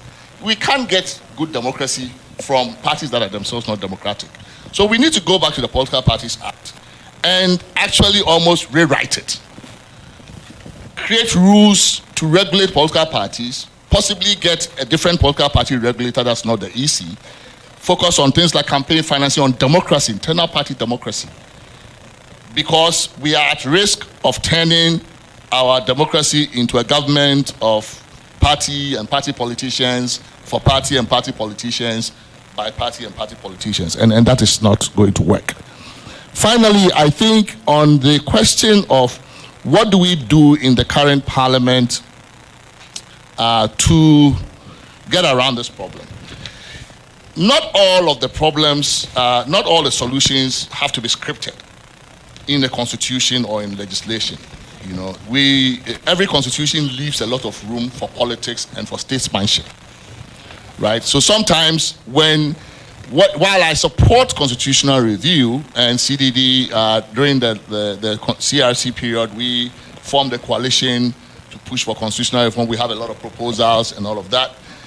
I still think that sometimes when we should not allow, we citizens can call for constitutional review. What we shouldn't allow are politicians. We shouldn't allow them to use constitutions as an excuse for not doing what they have to do, right? Because what is the problem with our constitution, as I see it, is largely, even when we say the president has a lot of powers, it's mostly, when you go into the constitution itself, you won't see it. A lot of it are in statutes, right? So the constitution will tell you, for example, that the public lands in Ghana and minerals are vested in the president on behalf of and in trust for the people of Ghana. But how that function, how that trusteeship role is implemented, you have to go behind it and look at a lot of statutes. These are acts of parliament that have been passed. And some of them go all the way back to the colonial period. Our president is the lineal descendant of the governor.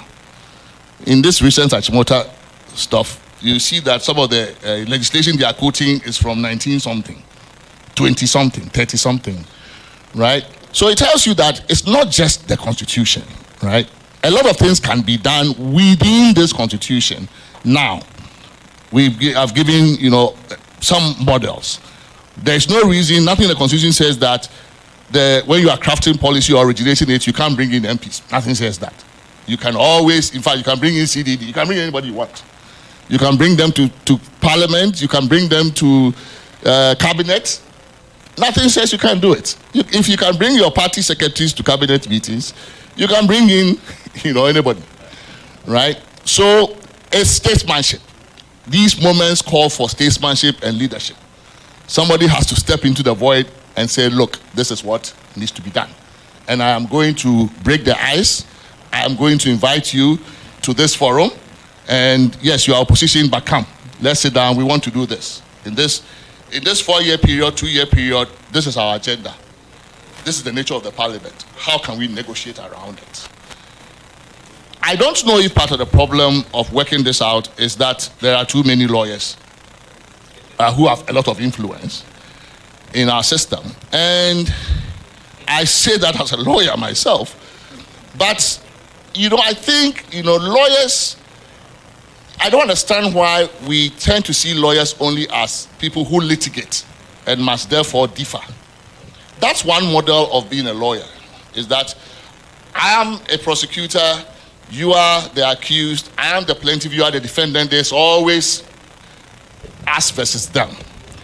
But a lot of lawyers don't spend their time doing that. A lot of lawyers actually do a lot of transactional work where they sit down with the other party, not as an opponent, but as a partner to create a bigger pie. That is also a lawyer's job. Lawyers, especially we call them transactional lawyers, create that pie.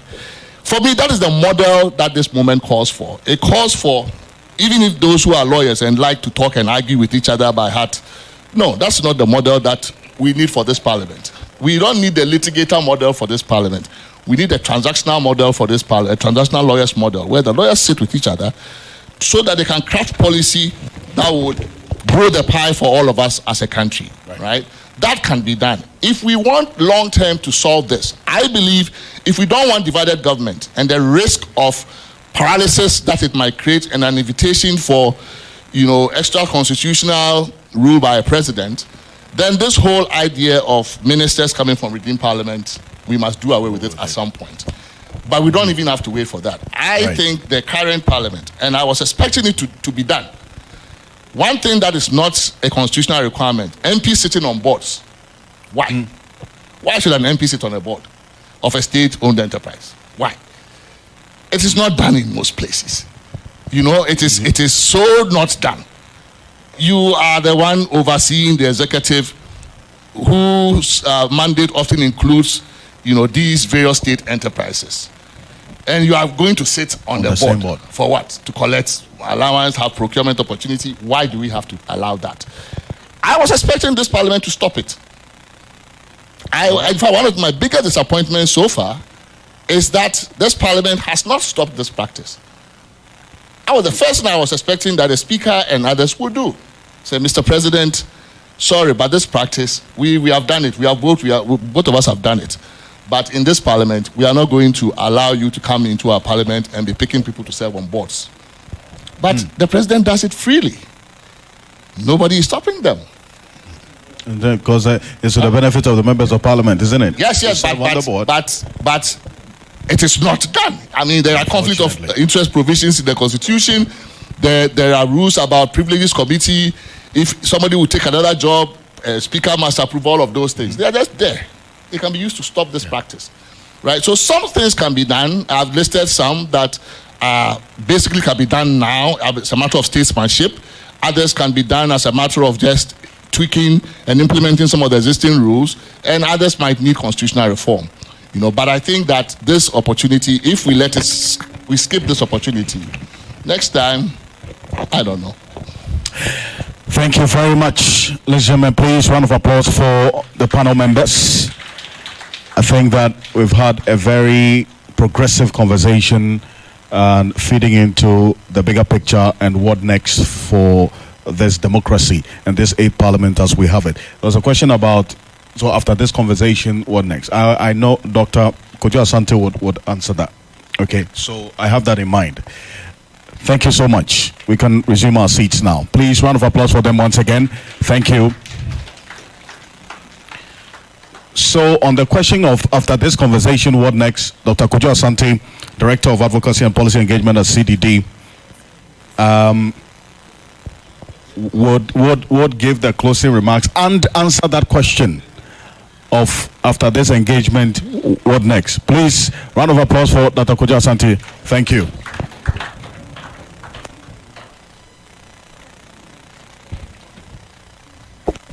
Thank you very much, Alfred. This has been an enriching conversation, and currently there are a number of things that we are trying to, governance reforms that we are really trying to advocate and push. It's not easy. You were hoping that a hung parliament actually offers you a good opportunity to get some of these things through. So I can talk about the election of MMDCs, something that, right from 2019 we've been actively trying to facilitate. Currently, as you know, the president brought it up again. The idea is that we're supposed to have a consensus around it. So that is an area that, if you talk about all the things that we are discussing, that if local government is working, sometimes even a hang parliament will not matter, right?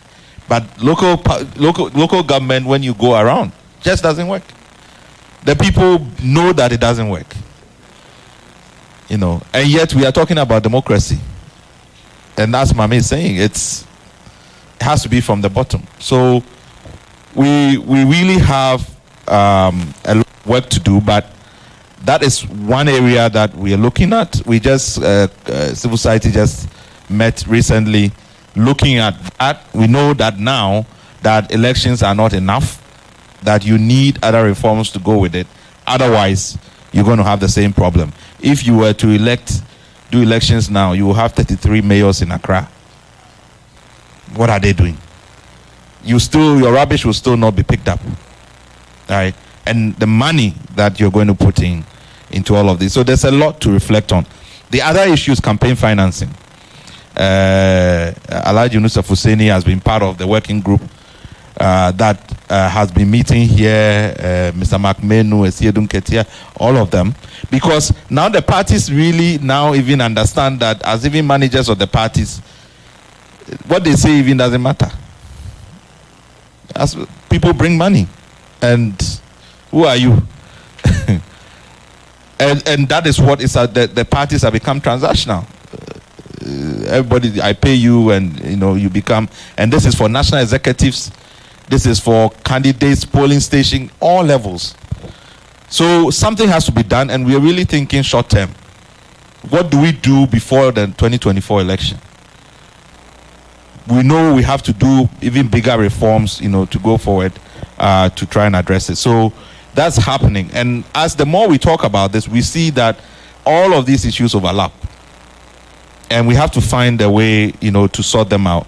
I was in Parliament yesterday, and just as we went up job 600, and we went out and just looking at the edifice and all the Land Cruisers and all of those things, and you ask yourself, how does all these arrangements on these investments in Article 71 and all these kinds of things, how is it benefiting us, helping us solve our problems? That situation cannot persist, because at some point, definitely everybody will see it. That is, it's just not sustainable. I mean, when you go to Parliament and you are there, and you look at all these things and asking yourself, the money that you are spending, it must deliver something. It has to. So our MPs, the things that always surprises me is when people say you put the national interest first instead of your party. And I thought that party interest is the national interest. And yet somehow there's a contradiction. It clashes. So you are asking yourself, what is party organization for? The Constitution says the parties are supposed to aggregate our interests and present policy positions and so on. And yet party people are saying that they are struggling to put the national interest first. So there is a real interrogation of parties and the party organization. We have to hold them accountable.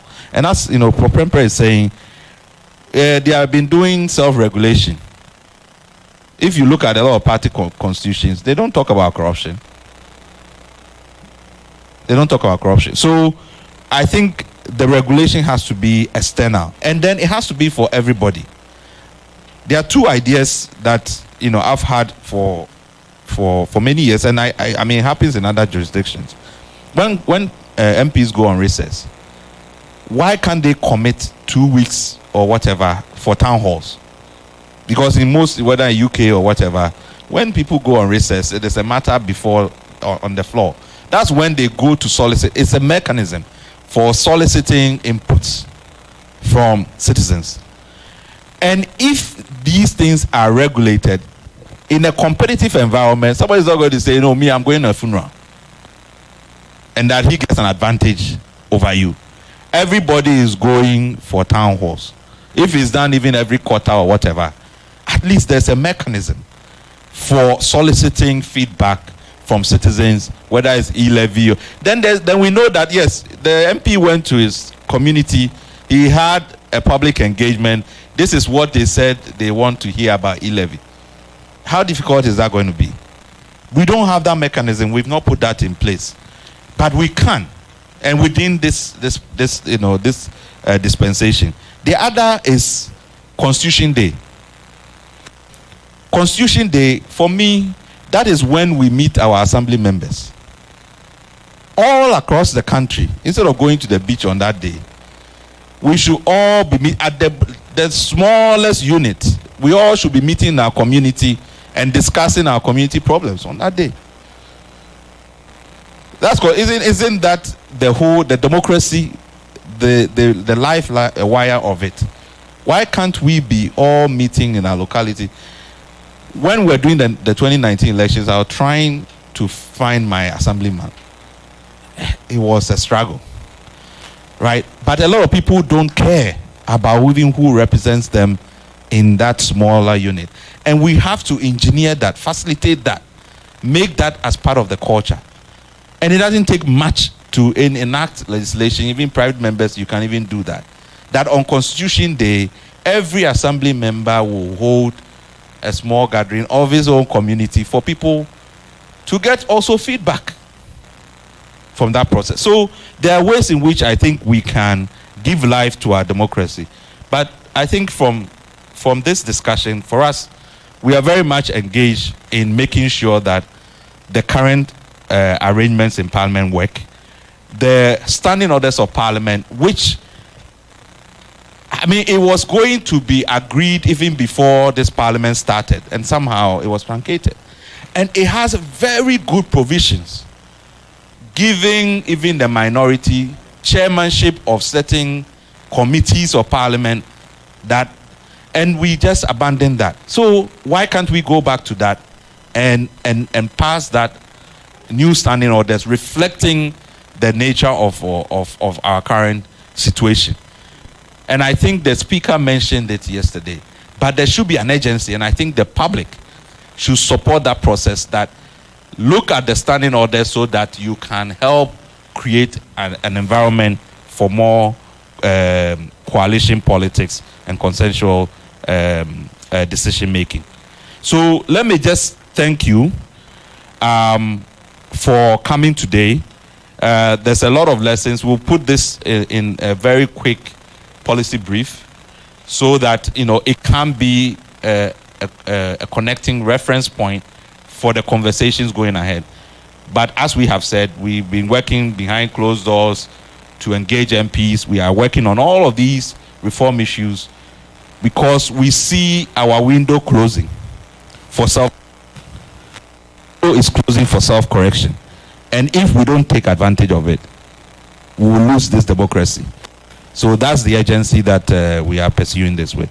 So thank you for coming. Thank for the panelists, our able moderator. We really for moderation, and all Nanan Katia, who has been here 3 days or 4 days already, visiting Accra, but in a hurry to go back to Sikad. Yes. And all those who represented institutions here, our friends from the media, thank you very much, and have a good day.